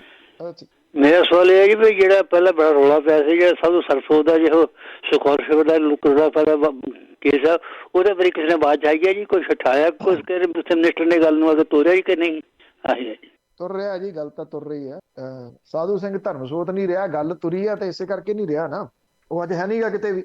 ਉਹਦੇ ਵਾਸਤੇ ਕੋਈ ਡਾਇਰੈਕਟਰ ਵਗੈਰਾ ਨੇ, ਉਹਨਾਂ ਨੂੰ ਘੇਰਿਆ ਜਾ ਰਿਹਾ, ਜਦੋਂ ਕਿ ਸਿੱਧੇ ਤੌਰ ਦੇ ਉੱਤੇ ਦੋਸ਼ੀ ਤਾਂ ਧਰਮਸੋਤ ਹੈ। ਧਰਮਸੋਤ ਨੂੰ ਜਿਹੜਾ ਉਹ ਡਿੱਕੇ 'ਚ ਲੈਂਦੇ ਨੇ ਜਾਂ ਨਹੀਂ, ਜਾਂ ਉਹਨੂੰ ਅੱਗੋਂ ਫੇਰ ਟਿਕਟ ਜਿਹੜੀ ਆ ਉਹ ਨਾਭੇ ਤੋਂ ਮਿਲ ਜਾਂਦੀ ਹੈ, ਇਹ ਅਹਿਮ ਹੋਊਗਾ। ਗੱਲ ਤਾਂ ਚੱਲ ਰਹੀ ਹੈ ਜੀ, ਵੱਡੇ ਪੱਧਰ ਤੇ ਚੱਲ ਰਹੀ ਹੈ। ਜਿਹੜੇ ਕੁਝ IAS ਆਫੀਸਰ ਉਸ ਮਾਮਲੇ ਦੇ ਉੱਤੇ ਇਨਵੈਸਟੀਗੇਸ਼ਨ ਕਰਕੇ ਰੱਖ ਗਏ ਆ, ਉਹ ਇਨਵੈਸਟੀਗੇਸ਼ਨ ਤਾਂ ਉੱਥੇ ਹੀ ਪਈ ਹੈ ਨਾ, ਉਹ ਤਾਂ ਕਿਤੇ ਨਹੀਂ ਗਈ, ਉਹ ਤਾਂ ਔਨ ਰਿਕਾਰਡ ਹੈ। ਜਦੋਂ ਚਾਹੋ ਸਾਧੂ ਸਿੰਘ ਧਰਮਸੋਤ ਜਿਹੜਾ ਉਹ ਘੇਰਿਆ ਜਾ ਸਕਦਾ ਜੀ। ਅਗਲੇ ਕਾਲਰ ਨੇ ਸੁਰਿੰਦਰ ਸਿੰਘ ਸ਼ੇਰਗਿੱਲ। ਹਾਂ ਜੀ, USA ਦੇ ਸਾਰੇ ਟੱਬਰ ਨੂੰ ਸਤਿ ਸ੍ਰੀ ਅਕਾਲ ਜੀ। ਸਤਿ ਸ਼੍ਰੀ ਅਕਾਲ। ਹਾਂਜੀ ਪੰਨੂ ਸਾਹਿਬ, ਇੱਕ ਤਾਂ ਦੱਸੋ ਕਿ ਇੱਕੋ ਹੀ ਮੰਤਰੀ ਐਕਸ਼ਨ ਵਿੱਚ ਹੈ ਜਿਹੜਾ ਉਹ ਬੱਸਾਂ ਵਾਲਾ ਆ, ਬਾਕੀ ਤਾਂ ਕਿਸੇ ਦਾ ਕੋਈ ਨਹੀਂ ਏਦਾਂ ਦਾ ਕੋਈ, ਉਹਨਾਂ ਬਾਰੇ ਵੀ ਦੱਸੋ। ਇੱਕ ਪੰਨੂ ਸਾਹਿਬ ਦੱਸੋ, ਸਿਰਫ 3.5-4 ਕਰੋੜ ਨਾਲ ਹੀ ਭਾਜਪਾ ਬਣੀ ਹੋਈ ਵੋਟਾਂ ਨਾਲ ਜੀ, ਇਹਦੇ ਬਾਰੇ ਇੱਕ ਮੈਨੂੰ ਕਿਸੇ ਬੰਦੇ ਨੇ ਦੱਸਿਆ, ਮੈਂ ਕਿ ਇੰਨੇ ਆਬਾਦੀ ਦੇ ਵਿੱਚੋਂ 3.5-4 ਕਰੋੜ ਨਾਲ ਹੀ ਬਣ ਗਈ ਸਰਕਾਰ ਇਹਨਾਂ ਦੀ ਵੋਟਾਂ ਨਾਲ। ਕੁੱਲ ਵੋਟਾਂ ਇਹਨਾਂ ਨੂੰ ਕਿੰਨੀਆਂ ਕੁ ਪਈਆਂ ਭਾਜਪਾ ਨੂੰ ਜੀ? Thank you. ਨਹੀਂ ਜੀ, ਨਹੀਂ, ਕੋਈ 33% ਦੇ ਕਰੀਬ ਨੇ ਵੋਟਾਂ ਪਈਆਂ ਨੇ, 3.5 ਕਰੋੜ ਦੇ ਨਾਲ ਨਹੀਂ ਬਣੀ। ਮੈਕਸਿਮਮ ਜਿਹੜੀ ਵੋਟ ਹੈ ਉਹ ਜੇ ਤੁਸੀਂ ਕੈਲਕੂਲੇਟ ਕਰਦੇ ਤੇ ਕੈਲਕੂਲੇਸ਼ਨ ਦੇ ਹਿਸਾਬ ਦੇ ਨਾਲ ਮੈਕਸਿਮਮ ਵੋਟ ਜਿਹੜੀ ਆ ਉਹ ਆਪੋਜੀਸ਼ਨ ਦੇ ਕੋਲੇ ਆ। ਦੂਜੀ, ਜਿਵੇਂ ਰੌਲਾ ਪਾਇਆ ਜਾ ਰਿਹਾ ਨਾ ਪੂਰੇ ਮੁਲਕ ਦੇ ਵਿੱਚ ਉਹਨਾਂ ਦੀ ਸਰਕਾਰ ਹੈ, ਪੂਰੇ ਮੁਲਕ 'ਚ ਸਟਰੋਂਗ ਹੈ, ਨਹੀਂ ਸਟਰੋਂਗ ਹੈ। ਦੇਖਿਆ ਜਾਵੇ ਤਾਂ ਜਿਹੜੇ ਕੁਝ ਸੂਬੇ ਨੇ ਜਿਨ੍ਹਾਂ ਦੇ ਵਿੱਚ ਭਾਰਤੀ ਜਨਤਾ ਪਾਰਟੀ ਸਟਰੋਂਗ ਹੈ, ਉਹ ਗੁਜਰਾਤ ਦੇ ਵਿੱਚ ਉਹਦੀ ਇੱਕ ਸਟਰੋਂਗ ਸਰਕਾਰ ਹੈ, ਕੋਈ ਸ਼ੱਕ ਨਹੀਂ। ਉੱਤਰ ਪ੍ਰਦੇਸ਼ ਦੇ ਵਿੱਚ ਉਹਦੀ ਇੱਕ ਸਟਰੋਂਗ ਸਰਕਾਰ ਹੈ, ਕੋਈ ਸ਼ੱਕ ਨਹੀਂ। ਅਸਮ ਦੇ ਵਿੱਚ ਉਹਦੀ ਸਟਰੋਂਗ ਸਰਕਾਰ ਹੈਗੀ ਆ, ਇਹਦੇ ਵਿੱਚ ਕੋਈ ਸ਼ੱਕ ਨਹੀਂ। ਬਸ ਆਹੀ ਸੂਬੇ ਨੇ ਜਿਨ੍ਹਾਂ ਦੇ ਵਿੱਚ ਉਹ ਸਟਰੋਂਗ ਦੇ ਤੌਰ ਦੇ ਉੱਤੇ, ਬਾਕੀ ਜਗ੍ਹਾ ਤਾਂ ਢੀਚਕ ਮਾਰਦੀ ਹੈ ਨਾ, ਕਿਤੇ 3 ਵਾਰੀ ਮੁੱਖ ਮੰਤਰੀ ਬਦਲਤਾ, ਕਿਤੇ 2 ਵਾਰੀ ਮੁੱਖ ਮੰਤਰੀ ਜਿਹੜਾ ਉਹ ਬਦਲ ਦਿੱਤਾ। ਇਸ ਕਰਕੇ ਏਡੀ ਕੋਈ ਗੱਲਬਾਤ ਨਹੀਂ ਹੈਗੀ ਕਿ ਉਹ ਹਰਾਈ ਨਹੀਂ ਜਾ ਸਕਦੀ। ਗੱਲ ਸਿਰਫ ਆਪੋਜੀਸ਼ਨ ਦੀ ਆ। ਮੇਰੀ ਚਾਚੇ ਇਸ ਵੇਲੇ ਆਪੋਜੀਸ਼ਨ ਦਾ ਸਾਰਾ ਧਿਆਨ ਉੱਤਰ ਪ੍ਰਦੇਸ਼ ਦੇ ਉੱਤੇ ਲੱਗ ਜਾਣਾ ਚਾਹੀਦਾ। ਜੇ ਉੱਤਰ ਪ੍ਰਦੇਸ਼ ਦੇ ਵਿੱਚ ਵਿਰੋਧੀ ਧਿਰਾਂ ਮਿਲ ਕੇ ਭਾਜਪਾ ਨੂੰ ਢਾਹ ਲੈਂਦੀਆਂ ਨੇ ਤੇ ਦਿੱਲੀ ਦੀ ਕੁਰਸੀ ਵਾਇਆ ਲਖਨਊ ਆਉਂਦੀ ਆ, ਇਹ ਸਭ ਨੂੰ ਪਤਾ। ਇਸੇ ਕਰਕੇ ਉੱਤਰ ਪ੍ਰਦੇਸ਼ ਦੇ ਵਿੱਚ ਇਸ ਵੇਲੇ ਪ੍ਰਿੰਕਾ ਗਾਂਧੀ ਵਾਡਰਾ ਸਭ ਤੋਂ ਜ਼ਿਆਦਾ ਸਰਗਰਮ ਹੈ, ਸਭ ਤੋਂ ਜ਼ਿਆਦਾ ਸਰਗਰਮ ਹੈ। ਔਰ ਲਖੀਮਪੁਰ ਵਾਲੇ ਮਾਮਲੇ ਨੂੰ ਜਿੰਨਾ ਕਾਂਗਰਸ ਨੇ ਉਠਾਇਆ, ਇੰਨਾ ਕਿਸੇ ਹੋਰ ਪਾਰਟੀ ਨੇ ਨਹੀਂ ਉਠਾਇਆ ਜੀ। ਦੇਖੋ, ਇਹਦਾ ਕ੍ਰੈਡਿਟ ਉਹਨੂੰ ਇਸ ਪੱਖੋਂ ਦੇਣਾ ਬਣਦਾ ਕਿ ਇਸ ਮੁੱਦੇ ਨੂੰ ਉਹਨੇ ਨੈਸ਼ਨਲ ਨਹੀਂ ਇੰਟਰਨੈਸ਼ਨਲ ਮੁੱਦਾ ਬਣਾ ਦਿੱਤਾ। ਨਹੀਂ ਤਾਂ ਦੇਖੋ, ਇੱਕ ਗੱਲ ਆਪਾਂ ਨੂੰ ਵੀ ਸਮਝਣੀ ਚਾਹੀਦੀ ਹੈ, ਜਿੰਨੀ ਦੇਰ ਤੱਕ ਆਪੋਜੀਸ਼ਨ ਧਿਰਾਂ ਕਿਸੇ ਮਸਲੇ ਨੂੰ ਨਹੀਂ ਉਠਾਉਂਦੀਆਂ ਇਹੋ ਜਿਹੇ ਨੂੰ, ਉਨੀ ਦੇਰ ਤੱਕ ਸੁਣਵਾਈ ਨਹੀਂ ਹੁੰਦੀ। ਇਹ ਠੀਕ ਹੈ, ਕਿਸਾਨਾਂ ਦੀ ਇਹ ਮੈਂ ਉਹਦੇ ਨਾਲ ਕੋਈ ਡਿਸਐਗਰੀ ਨਹੀਂ ਆ, ਐਗਰੀ ਆ ਕਿ ਉਹਨਾਂ ਨੇ ਇਹ ਕਿਹਾ ਕਿ ਅਸੀਂ ਬੈਠਣ ਨਹੀਂ ਦੇਣਾ, ਕਿਉਂਕਿ ਇਹ ਉਹਨਾਂ ਦਾ ਸ਼ੁਰੂ ਤੋਂ ਰਿਹਾ। ਕਿਸਾਨ ਇਹ ਸਮਝਦੇ ਆ ਕਿ ਕਿਤੇ ਇਹ ਸਟੇਜ ਜਿਹੜੀ ਅੱਜ ਵੀ ਲਖਮੀਰਪੁਰ ਵਾਲੀ ਜਿਹੜੀ ਸਟੇਜ ਆ, ਉਹ ਕਿਤੇ ਇਹ ਨਾ ਲੱਗੇ ਕਿ ਇਹ ਵਿਰੋਧੀ ਧਿਰਾਂ ਦੀ ਸਟੇਜ ਬਣ ਗਈ। ਇਹ ਬੜਾ ਦੂਰਅੰਦੇਸ਼ੀ ਫੈਸਲਾ ਉਹਨਾਂ ਦਾ ਕਿ ਅਸੀਂ ਬੈਠਣ ਨਹੀਂ ਦੇਣਾ ਜਿਹੜਾ, ਪਰ ਉਂਝ ਆਉਣ। ਇਹਨਾਂ ਪਤਾ ਲੱਗਿਆ ਕਿ ਪ੍ਰਿੰਕਾ ਗਾਂਧੀ ਵਾਡਰਾ ਉੱਥੇ ਪਹੁੰਚ ਗਈ ਆ ਉਸ ਜਗ੍ਹਾ ਦੇ ਉੱਤੇ, ਉਹ ਥੱਲੇ ਬੈਠ ਜਾਣਗੇ। ਜੇ ਕੋਈ ਆਉਂਦਾ ਤੇ ਵਾਕਿਆ ਹੀ ਉਹਦਾ ਵਿਰੋਧ ਨਹੀਂ ਕਰਨਾ ਚਾਹੀਦਾ। ਉਹ ਕਿਸੇ ਵੀ ਧਿਰ ਦਾ ਕਿਉਂ ਨਾ ਹੋਵੇ, ਉਹਦਾ ਵਿਰੋਧ ਨਹੀਂ ਕਰਨਾ ਚਾਹੀਦਾ, ਉਹਨੂੰ ਸਟੇਜ ਤੇ ਨਾ ਬਿਠਾਉਣ। ਇਹ ਫੈਸਲੇ ਦੀ ਰਿਸਪੈਕਟ ਵੀ ਕਰਨੀ ਜਿਹੜੀ ਉਹ ਜ਼ਰੂਰੀ ਆ। ਪਰ ਵਿਰੋਧੀ ਧਿਰਾਂ ਦੇ ਵਿੱਚੋਂ ਜਿਵੇਂ ਬਸਪਾ, ਮਾਇਆਵਤੀ ਹੋਰੀ ਤਾਂ ਕਿਤੇ ਲੱਭੇ ਹੀ ਨਹੀਂ। ਸੱਪਾ ਨੇ ਉਠਾਇਆ, ਅਖਿਲੇਸ਼ ਯਾਦਵ ਲਗਾਤਾਰ ਉਠਾਉਂਦਾ ਰਿਹਾ, ਪਰ ਸਭ ਤੋਂ ਵੱਧ ਜਿਹਨੇ ਇਸ ਮਸਲੇ ਨੂੰ ਉਠਾਇਆ ਉਹ ਪ੍ਰਿੰਕਾ ਗਾਂਧੀ ਵਾਡਰਾ ਹੈ ਜੀ। ਅਗਲੇ ਕਾਲਰ ਨੇ ਜਸਵੀਰ ਸਿੰਘ। ਹਾਂਜੀ ਭੈਣ ਜੀ, ਸਤਿ ਸ਼੍ਰੀ ਅਕਾਲ ਜੀ। ਸਤਿ ਸ਼੍ਰੀ ਅਕਾਲ। ਹਾਂਜੀ ਭੈਣ ਜੀ, ਮੈਂ ਪੰਨੂ ਸਾਹਿਬ ਤੋਂ ਪੁੱਛਣਾ ਚਾਹੁੰਦਾ ਜੀ, 2 ਸਵਾਲ ਹੈ। ਇੱਕ ਤਾਂ ਸਵਾਲ ਆਪਣੇ ਪਹਿਲਾ ਇਹ ਹੈਗਾ ਜੀ, ਜਿਹੜਾ ਪਿੱਛੇ ਘਪਲਾ ਆਇਆ ਸੀ, ਨਾਜ ਘਪਲਾ 33-34 ਕਰੋੜ ਦਾ, ਜਦ ਕਿ ਉਹ ਪੰਜਾਬ ਦੇ ਕਰਜ਼ੇ ਤੇ ਪਾਤਾ, ਵੀ ਉਹਦੀਆਂ ਫਾਈਲਾਂ ਖੁੱਲ੍ਹ ਸਕਦੀਆਂ ਦੁਬਾਰਾ, ਕਿਉਂਕਿ ਹੁਣ ਤਾਂ ਮੰਤਰੀ ਵੀ ਚੇਂਜ ਹੋ ਗਿਆ ਨਾ ਪੰਜਾਬ ਦਾ। ਇੱਕ ਦੂਜਾ ਆਪਣੇ ਵਾਈਟ ਪੇਪਰ ਦਾ ਵੀ ਦੁਬਾਰਾ ਜ਼ਿਕਰ ਹੋ ਸਕਦਾ ਕਿ ਨਹੀਂ ਜੀ? ਇਹਦੇ ਬਾਰੇ ਪੰਨੂ ਸਾਹਿਬ ਦੱਸਣ ਜੀ। Thank you. ਸੁਣ ਲੈਣ ਦਿਓ। ਦੇਖੋ, ਜਿਹੜਾ ਉਹ 32,000 ਕਰੋੜ ਰੁਪਏ ਦਾ ਸੀ ਤੇ ਉਦੋਂ ਫੂਡ ਮਿਨਿਸਟਰ ਆਦੇਸ਼ ਪ੍ਰਤਾਪ ਸਿੰਘ ਕੈਰੋਂ ਸੀ। ਆਮ ਆਦਮੀ ਪਾਰਟੀ ਵਾਲੇ ਉਹਦੇ ਮਗਰ ਤਰਲੇ ਕਰਦੇ ਫਿਰਦੇ ਆ ਉਹਨੂੰ ਪਾਰਟੀ 'ਚ ਲਿਆਉਣ ਲਈ।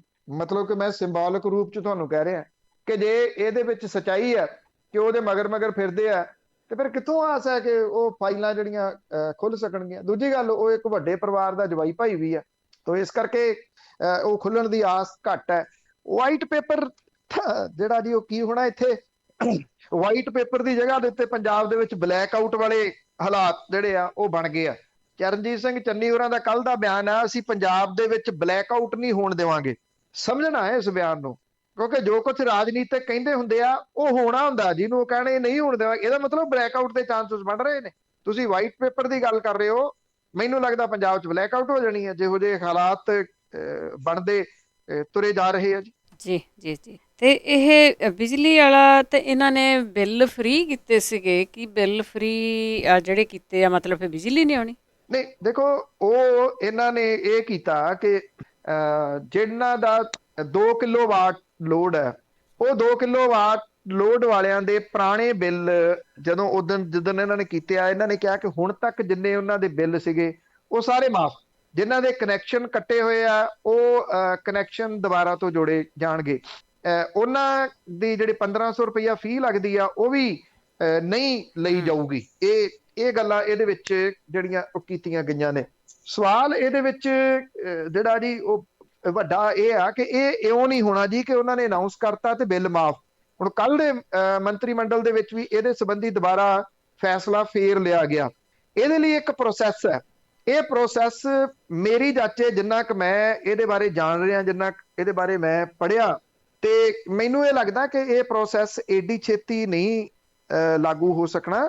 ਸ਼ਾਇਦ ਕਿਤੇ ਨਾ ਕਿਤੇ ਇਹ ਕਿਹਾ ਜਾ ਸਕਦਾ ਕਿ ਇਹਨੂੰ ਖਿੱਚਣਗੇ, ਇੱਕ ਤਾਂ ਚੋਣਾਂ ਤੱਕ ਘੱਟੋ ਘੱਟ ਜਿਹੜਾ ਜੀ ਉਹ ਖਿੱਚਣਗੇ, ਉਦੋਂ ਪਹਿਲਾਂ ਨਹੀਂ ਕਰਦੇ। ਤੇ ਜਿਹੜਾ ਜਿਵੇਂ ਕਿਹਾ ਗਿਆ ਕਮੇਟੀਆਂ ਬਣਨਗੀਆਂ, ਆ ਵੀ ਹੋਊਗਾ ਉਹ ਵੀ ਹੋਊਗਾ, ਉਹਦੇ ਹਿਸਾਬ ਦੇ ਨਾਲ ਜਿਹੜਾ ਚੋਣ ਜ਼ਾਬਤਾ ਲੱਗ ਜਾਣਾ। ਤੇ ਫਿਰ ਇਹਨਾਂ ਨੇ ਕਹਿਣਾ ਦੇਖੋ ਜੀ ਅਸੀਂ ਕਰਤਾ ਸੀਗਾ ਪਰ ਚੋਣ ਜ਼ਾਬਤਾ ਲੱਗ ਗਿਆ, ਹੁਣ ਜਦੋਂ ਅਗਲੀ ਸਾਡੀ ਸਰਕਾਰ ਬਣੂਗੀ ਉਦੋਂ ਆਉਂਦਿਆਂ ਸਾਰ ਪਹਿਲ ਦੇ ਆਧਾਰ ਦੇ ਉੱਤੇ ਕਰ ਦਿਆਂਗੇ। ਬਿਲਕੁਲ ਵੋਟਾਂ ਪਾਓ। ਗੁਰਜੀਤ ਸਿੰਘ ਜੀ ਆਸਟ੍ਰੇਲੀਆ ਤੋਂ, ਸਤਿ ਸ਼੍ਰੀ ਅਕਾਲ। ਸਤਿ ਸ਼੍ਰੀ ਅਕਾਲ, ਸਤਿ ਸ਼੍ਰੀ ਅਕਾਲ ਪੰਨੂ ਸਾਹਿਬ। ਸਤਿ ਸ਼੍ਰੀ ਅਕਾਲ ਜੀ। ਹਾਂਜੀ ਸਤਿ ਸ਼੍ਰੀ ਅਕਾਲ ਜੀ। ਇੱਕ ਨਾ ਛੋਟਾ ਜਿਹਾ ਕੁਐਸਚਨ ਸੀ ਭਾਜੀ, ਵੀ ਜਿਸ ਤਰ੍ਹਾਂ ਹੁਣ ਪੰਜਾਬ ਦੇ ਵਿੱਚ ਆਮ ਆਦਮੀ ਪਾਰਟੀ ਦੀ ਬਿਲਕੁਲ ਹੀ ਆਪਾਂ ਵੇਖੀਏ ਕੋਈ ਖਾਸ ਗਤੀਵਿਧੀ ਨਹੀਂ ਹੈਗੀ ਅਜੇ, ਤੇ ਨਾ ਹੀ ਉਹ ਕੋਈ ਖੁੱਲ੍ਹ ਕੇ ਪੱਤੇ ਆਪਣੇ ਦੱਸ ਰਹੇ ਆ ਵੀ ਕੀ ਹੋਣਾ। ਮਤਲਬ ਹੁਣ ਜਿਸ ਤਰ੍ਹਾਂ ਲੋਕ ਯਕੀਨ ਕਿੱਦਾਂ ਕਰਨ ਵੀ ਇਹਨੂੰ ਇਹ ਸੈਕੰਡ ਪਾਰਟੀ ਹੋਊਗੀ ਜਾਂ ਫਸਟ ਪਾਰਟੀ ਹੋਊਗੀ ਆਫਟਰ ਰਿਜ਼ਲਟ, ਕਿਉਂਕਿ ਕੋਈ ਵੀ ਇਹਨਾਂ ਦੀ ਗਤੀਵਿਧੀ ਆਪਾਂ ਨਹੀਂ ਦੇਖ ਪਾ ਰਹੇ। ਤੇ ਦੂਜਾ ਸੀਗਾ ਜਿਹੜਾ ਤੁਸੀਂ ਹੁਣੇ ਗੱਲ ਕੀਤੀ ਸੀ ਪਹਿਲੇ ਵਾਰੀ ਵੀ ਇੱਕ ਐਲਾਹਾਬਾਦ ਤੋਂ ਜਿਹੜੀ ਸੀਟ ਦਾ, ਮੈਂ ਉੱਥੋਂ ਹੀ ਬਿਲੋਂਗ ਕਰਦਾ ਜੀ, ਐਲਾਹਾਬਾਦ ਤੋਂ ਹੀ। ਉੱਥੇ ਜੀ ਆਪਣੇ ਸਿੱਖਾਂ ਦੇ ਘੱਟੋ ਘੱਟ 70% ਆਬਾਦੀ ਹੈ ਜੀ ਸਾਰੀ, ਮਤਲਬ ਟੋਟਲ ਮੇਰਾ ਹਲਕਾ ਐਲਾਹਾਬਾਦ ਹੀ ਆ। ਸਰਸਾ ਡਿਸਟ੍ਰਿਕਟ ਦੇ ਵਿੱਚ ਐਲਾਹਾਬਾਦ ਸਾਰਾ ਪੰਜਾਬੀ ਹਲਕਾ ਹੈ ਜੀ। ਤੁਹਾਡੀ ਗੱਲ ਬਿਲਕੁਲ ਸਹੀ ਹੈ ਜੀ। ਉੱਥੇ 101% ਜਿਹੜਾ ਵਿਰੋਧ ਸਾਡੇ ਪਿੰਡਾਂ ਦੇ ਵਿੱਚ ਬੀਜੇਪੀ ਦਾ ਬਿਲਕੁਲ ਹੋ ਰਿਹਾ ਜੀ। ਉਹਨਾਂ ਨੇ ਬਹੁਤ ਜ਼ੋਰ ਦੇ ਨਾਲ ਆਪਣੇ ਫਾਰਮ ਭਰੇ ਆ ਜਾ ਕੇ ਉੱਥੇ ਨੋਮੀਨੇਸ਼ਨ ਦੇ। ਹੁਣ ਉਹ ਪਿੰਡਾਂ 'ਚ ਆਉਂਦੇ ਆ, ਮਿਲਟਰੀ ਸਾਡੇ ਪਿੰਡਾਂ 'ਚ ਪਹਿਲੋਂ ਆਉਂਦੀ ਆ, ਜਿਹੜੀ ਪੈਰਾਮਿਲਟਰੀ ਫੋਰਸਿਸ ਉਹਨਾਂ ਦੀਆਂ, ਉਹ ਉਹਨਾਂ ਨੂੰ ਪਿੰਡ 'ਚ ਵੜਨ ਤੱਕ ਦਿੱਤਾ ਨਹੀਂ ਜਾ ਰਿਹਾ ਜੀ। ਤੇ ਉਹ ਤੁਹਾਡੀ ਗੱਲ ਬਿਲਕੁਲ ਸਹੀ ਹੈ ਜੀ, ਉਹ ਬਿਲਕੁਲ 100% ਸਹੀ ਹੈ। ਥੈਂਕ ਯੂ ਭੈਣ ਜੀ। ਥੈਂਕ ਯੂ ਜੀ। ਤੁਸੀਂ ਕਿਹਾ ਬਿਲਕੁਲ। ਐਕਚੁਅਲੀ ਮੈਂ ਤੁਹਾਡੇ ਉਹਨਾਂ ਪਿੰਡਾਂ ਦੇ ਵਿੱਚ 1-2 ਵਾਰੀ ਗਿਆ, ਕਿਉਂਕਿ ਹਾਕਮ ਸਿੰਘ ਮੇਰੇ ਮਿੱਤਰ ਨੇ, ਉਹ ਰਾਣੀਆਂ ਤੋਂ ਨੇ, ਤੋ ਇਹ ਉਹਨਾਂ ਦਾ ਸਾਰਾ ਏਰੀਆ ਹੈ। ਜਿਹੜੇ ਆਪਣੇ ਹੈਗੇ ਨੇ ਛਤਰਪਤੀ ਅੰਸ਼ੁਲ, ਉਹ ਮੇਰੇ ਦੋਸਤ ਨੇ, ਉਹਨਾਂ ਦੇ ਨਾਲ ਇਹਨਾਂ ਪਿੰਡਾਂ ਦੇ ਵਿੱਚ ਮੈਂ ਤੁਹਾਡੇ ਦੇਖਿਆ ਜੀ। ਬਿਲਕੁਲ ਐਕਚੁਅਲੀ ਕਿਸਾਨ ਅੰਦੋਲਨ ਦਾ ਮੂੰਹ ਮੱਥਾ ਜੇ ਇਹਨਾਂ ਦਿਨਾਂ ਦੇ ਵਿੱਚ ਦੇਖਣਾ ਤਾਂ ਉਹ ਹਰਿਆਣੇ ਦੇ ਵਿੱਚ ਦੇਖਿਆ ਜਾ ਸਕਦਾ ਜੀ। ਕਿਸੇ ਇੱਕ ਪਿੰਡ ਦੇ ਵਿੱਚ ਨਹੀਂ, ਕਿਸੇ ਇੱਕ ਏਰੀਏ ਦੇ ਵਿੱਚ ਨਹੀਂ, ਸਮੁੱਚੇ ਹਰਿਆਣੇ ਦੇ ਵਿੱਚ। ਪਰ ਇਹ ਨਹੀਂ ਹੈ ਕਿ ਪੰਜਾਬ ਦੇ ਵਿੱਚ ਨਹੀਂ ਆ, ਪੰਜਾਬ 'ਚ ਬਹੁਤ ਸਟਰੋਂਗ ਆ ਇਹ ਅੰਦੋਲਨ, ਇਹਦੇ 'ਚ ਕੋਈ ਸ਼ੱਕ ਨਹੀਂ। ਪਰ ਇੱਥੇ ਜਿਵੇਂ ਆ ਸੁਖਬੀਰ ਸਿੰਘ ਬਾਦਲ ਦੂਜੇ ਤੀਜੇ ਰੈਲੀ ਕਰ ਜਾਂਦੇ ਆ, ਤੁਸੀਂ ਹਰਿਆਣੇ 'ਚ ਕਰਕੇ ਦਿਖਾਓ ਕੁਛ। ਉਹਨਾਂ ਪਿੰਡਾਂ ਦੇ ਵਿੱਚ ਇੰਨਾ ਸਟਰੋਂਗ ਆ ਇਹ ਕਿਸਾਨ ਅੰਦੋਲਨ ਕਿ ਉਹ ਪਤਾ ਨਹੀਂ ਜਿਹੜਾ ਉਹ ਹਿੱਲਣ ਦਿੰਦੇ ਜੀ ਇਹਦੇ ਤੋਂ ਬਿਨਾਂ। ਉਹੀ ਜਨ ਨਾਇਕ ਜਨਤਾ ਪਾਰਟੀ ਆ ਜਿਹੜੀ ਕਿਸਾਨਾਂ ਦੀਆਂ ਵੋਟਾਂ ਲੈ ਕੇ ਬਣੀ ਆ, ਪਰ ਇਸ ਵੇਲੇ ਉਹ ਕਿਸੇ ਪਿੰਡ ਦੇ ਵਿੱਚ ਨਹੀਂ ਵੜ ਸਕਦੇ। ਉਹਨਾਂ ਦਾ ਵੱਡਾ ਆਗੂ ਛੱਡੋ, ਛੋਟਾ ਆਗੂ ਵੀ ਕਿਸੇ ਪਿੰਡ ਦੇ ਵਿੱਚ ਨਹੀਂ ਜਿਹੜਾ ਉਹ ਵੜ ਸਕਦਾ। ਕੁਛ ਮੇਰਾ ਖਿਆਲ ਦੂਜਾ ਵੀ ਪੁੱਛਿਆ ਸੀ ਉਹਨਾਂ ਨੇ ਜੀ। ਪਹਿਲਾ ਸਵਾਲ ਤਾਂ ਵਿੱਚ ਨਿਕਲ ਗਿਆ ਉਹਨਾਂ ਦਾ। ਤਾਂ ਅਗਲੇ ਕਾਲਰ ਨੇ ਜੀ ਹਰਵਿੰਦਰ। ਹਾਂਜੀ ਬਾਈ ਜੀ ਸਤਿ ਸ਼੍ਰੀ ਅਕਾਲ। ਦੂਰੀ ਵਾਰ ਆਇਆ ਜੀ। ਆਪਣਾ ਮੈਂ ਜੱਗੀ ਜੌਲ ਬਾਰੇ ਪੁੱਛਣਾ, ਕੋਈ ਅਪਡੇਟ ਹੈਗੀ ਹੈ ਜੀ ਉਹਨਾਂ ਬਾਰੇ? ਕੋਈ ਆਪਣਾ ਕਿਵੇਂ ਚੱਲ ਰਿਹਾ ਉਹਨਾਂ ਦਾ ਕੇਸ? Thank you. ਤੁਹਾਡੀ ਲਾਈਨ ਦੇਖੋ ਕੱਟੀ ਜਿਹੜੇ ਗਈ ਜੀ। ਟ੍ਰਾਇਲ ਨੇ ਉਹ ਟ੍ਰਾਇਲ ਹੁਣ ਥੋੜੇ ਚੱਲਣੇ ਸ਼ੁਰੂ ਹੋਏ ਆ ਕਰੋਨਾ ਤੋਂ ਬਾਅਦ। ਕਰੋਨਾ ਕਰਕੇ ਟ੍ਰਾਇਲ ਅਟਕੇ ਰਹੇ ਆ, ਜਿਹੜੇ ਕੇਸਾਂ ਦੇ ਵਿੱਚ ਅਜੇ ਉਹ ਅੰਦਰ ਆ ਹੁਣ ਉਹਨਾਂ ਦੇ ਟ੍ਰਾਇਲ ਚੱਲ ਰਹੇ ਨੇ। ਉਸ ਤੋਂ ਬਾਅਦ ਹੀ ਕੋਈ ਅਪਡੇਟ ਦਿੱਤੀ ਜਾ ਸਕੂਗੀ, ਕਿਉਂਕਿ ਜਦੋਂ ਟ੍ਰਾਇਲ ਚੱਲਦਾ ਉਹਦੇ ਵਿੱਚ ਜਾਂ ਤਾਂ ਅਪਡੇਟ ਇਹ ਹੁੰਦੀ ਵੀ ਇੰਨੀ ਤਰੀਕ ਸੀ ਜੀ ਇੰਨੀ ਅੱਗੇ ਪੈ ਗਈ, ਇਹੀ ਆ, ਇਸ ਤੋਂ ਵੱਧ ਹੋਰ ਕੋਈ ਨਹੀਂ। ਕਿ ਜਦੋਂ ਫੈਸਲਾ ਆਊਗਾ ਅਗਲੇ ਕੇਸ ਦਾ, ਇਹ ਹੋ ਹੀ ਨਹੀਂ ਸਕਦਾ ਕਿ ਉਹ ਜਿਹੜੀ ਖਬਰ ਹੈ ਉਹ ਅੱਖੋਂ ਪਰੋਖੇ ਹੋਵੇ, ਪੋਸੀਬਲ ਹੀ ਨਹੀਂਗਾ ਜੀ। ਮੈਨੂੰ ਇਹ ਬਾਰ-ਬਾਰ ਗੱਲ ਜਿਹੜੀ ਉਹ ਕਹਿਣੀ ਪੈਂਦੀ ਆ, ਬਿਨਾਂ ਹੁਣ ਟ੍ਰਾਇਲ ਤੋਂ ਬਿਨਾਂ ਕੋਈ ਫੈਸਲਾ ਆਏ ਤੋਂ ਉਹਦੀ ਅਪਡੇਟ ਕੀ ਦਿੱਤੀ ਜਾ ਸਕਦੀ ਹੈ। ਜਦੋਂ ਵੀ ਆਊਗਾ ਡੈਫੀਨੇਟਲੀ ਉਹ ਤੁਹਾਡੇ ਨਾਲ ਸਾਂਝਾ ਕਰਾਂਗੇ। ਜੀ ਜੀ, ਬਹੁਤ ਬਹੁਤ ਧੰਨਵਾਦ ਬਲਤੇਜ ਪੰਨੂ ਜੀ। ਮਿਹਰਬਾਨੀ ਜੀ, ਧੰਨਵਾਦ ਜੀ, ਸਤਿ ਸ਼੍ਰੀ ਅਕਾਲ। ਸਤਿ ਸ਼੍ਰੀ ਅਕਾਲ ਜੀ। ਤੇ ਸਰੋਤੇ ਇਸ ਤਰ੍ਹਾਂ ਬਲਤੇਜ ਪੰਨੂ ਸਾਡੇ ਨਾਲ ਜੁੜਦੇ ਨੇ, ਕਰਦੇ ਨੇ ਖਬਰਾਂ। ਇਸੇ ਦੇ ਨਾਲ ਸਾਡਾ ਅੱਜ ਦਾ ਬੁਲੇਟਿਨ ਇੱਥੇ ਸਮਾਪਤ। ਬਲਵਿੰਦਰ ਕੌਰ ਵੱਲੋਂ ਆਪ ਸਭ ਨੂੰ ਪਿਆਰ ਭਰੀ ਸਤਿ ਸ਼੍ਰੀ ਅਕਾਲ।